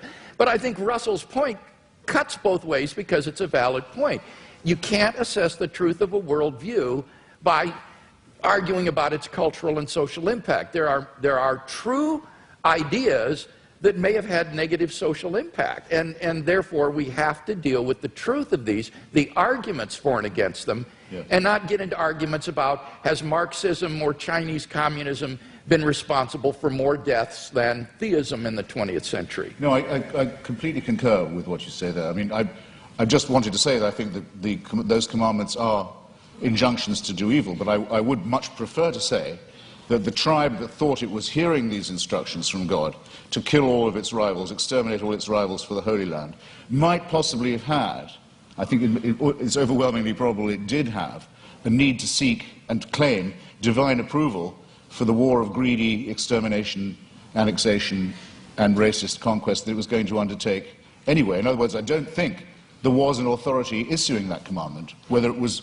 morally good or otherwise, as a matter of truth. But I would add, and I think the concession is very well worth having, that there is absolutely no proof at all that Christianity makes people behave better. Now, wait a minute, I didn't concede that. What I said, I wasn't going to argue that because it's irrelevant, but by no means did I concede that. And I do appreciate as well the way you framed the issue about the Canaanites. I think you're quite right in saying that this is not an issue about whether or not God exists. Rather, this is a question about biblical inerrancy. Did these ancient Israelites get it right in thinking that God had commanded them to do these things, or did they in their nationalistic fervor think God is on our side and do something which in fact they weren't commanded to do by God? So that this isn't an issue between atheism and theism. This is an issue about biblical inspiration and inerrancy, and that's an important issue, but it's not one that is on the floor tonight. Our next student question. Hi, my question is mainly directed at Mr. Hitchens, but Christian theism, as with all theisms that claim a revelation, say that the purpose of human existence is to serve God, and Dr. Craig might want to expound on that in some way. But Mr. Hitchens, as an atheist with no transcendent being giving you a reason for existence, what then is the best way to live life, or what is motivation for living life, or what is the purpose of your existence without a transcendent being telling you what to do? Well, I find it, you see, this is where I find it hard to accept the grammar of your question. It's as if I was only willing to concede supernatural, you want to say transcendent, I want to say supernatural, then my life would have purpose. I think that's a complete non sequitur. To me, at any rate, I'll have to just make the confession. This is as real to me, subjectively, as any William Jamesian apprehension of the divine. I don't get your point at all. Dr. Craig, one of the written questions says, and I think it is consistent with the question from the audience, you have written that life without God is absurd, but I know unbelievers who are living fulfilling moral lives. In what way is their life absurd? Okay, let me respond to that and to the question here that was asked. I would say that the purpose of life for which God has created us is not to serve God. Remember, Jesus said, I have not called you servants, I have called you friends. And I think the Westminster Confession gets it right when it says the purpose of human existence is to glorify God and enjoy Him forever. God is the fulfillment of human existence. It is in fellowship eternally with God, the source of infinite goodness and love, that the true fulfillment of human existence and freedom is to be found. Now, when I say that apart from theism, life is meaningless, I mean objectively meaningless. This is the same distinction that we're talking about with regard to moral values. I'm saying that on atheism, there is no objective purpose for human existence. As Mr. Hitchens recognizes, eventually the universe will grow cold, dilute, dark, and dead as it runs down toward maximum entropy and heat death, and all human existence and life will be extinguished on an atheistic view of the future of the universe. There is no purpose for which the universe exists. The litter of a dead universe will just expand into the endless darkness forever, a universe in ruins. Now, of course, one can still live one's life as an illusion, thinking, well, the purpose of life is to, say, hit 40 home runs and steal 40 bases every year, you know, in the major leagues, and you draw the meaning of your existence from that. But that's not really the meaning of your existence. That's just a subjective illusion.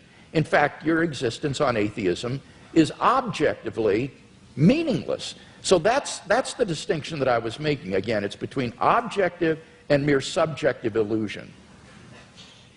Well, I think it has it exactly the wrong way around. You see, as I was beginning to say earlier, we didn't have time in the question period. I wouldn't say that atheism was morally inferior. I wouldn't concede that for a second. I don't want to make a claim for its superiority either, but there may be a slight edge here. We don't believe anything that could be called wishful.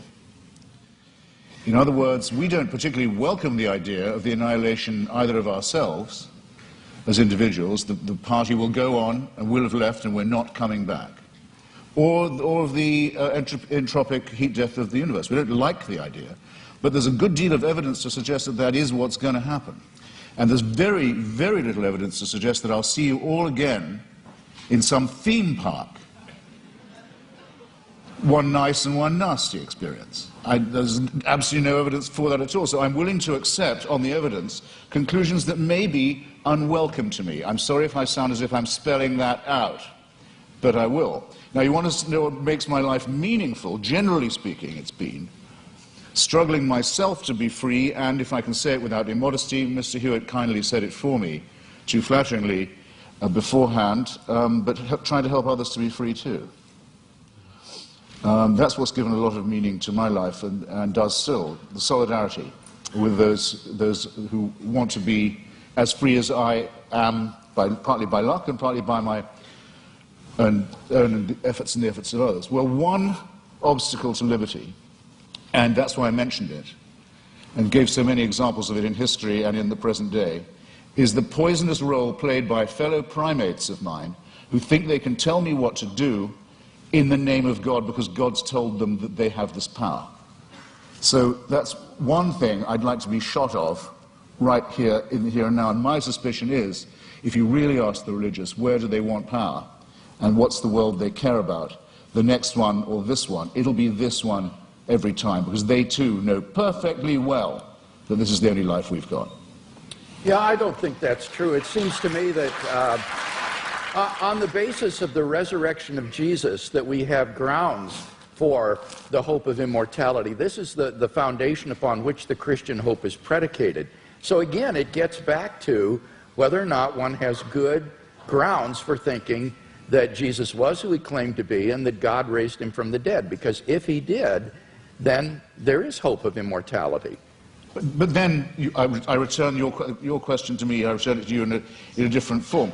If there's going to be a resurrection, an ingathering, if in the end all injustices will be cancelled, all tears dried, all the other promises kept, then why do you care what happens in this brief veil of tears? Why do the churches want power in the here and now? Why do they want to legislate for things like abortion or sexuality or morality? Why bother? I mean, isn't it just as much the case, as Dostoevsky says about atheism, that without God all things are possible, that with God all things are thinkable too? Not at all. As Dostoevsky said, if there is no immortality, all things are permitted, he said, because it all ends up the same, it all comes out in the wash the same.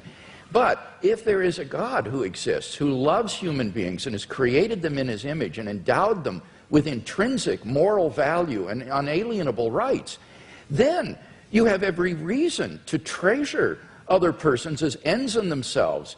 And the desire of pro-life persons to champion the lives of the unborn or the lives of the dying isn't a power grab, Mr. Hitchens. It's because they genuinely care about the lives of innocent human beings that they believe are being wantonly destroyed. So it's a very positive motivation. Agreed, but there are perfectly good humanist motives for doing all those things, and if you want to have a reason for caring about the survival and health and well-being of others, the idea that you might depend on them for the only life you've got, and they on you for solidarity, is just as good an explanation for right action. But per contra, if people think God is telling them what to do, or they have God on their side, what will they not do? That's what I meant by the reversal of the Dostoevsky question. What crime will not be committed? What offense to justice and to reason and to humanity is not regularly committed by people who are convinced that it is God's will that they do that? If they commit such atrocities, it is only because they act inconsistently with their worldview rather than in line with it. Jesus would not have been a guard at Auschwitz or someone who would take away the human rights of another person. You need to ask what kinds of actions are sanctioned by a worldview. And on atheism, as Dostoevsky said, it seems everything is permitted. Humanism, without God as a basis for humanism, is just a form of speciesism, a bias in favor of your own species. I think Christianity affirms the real basis for humanism.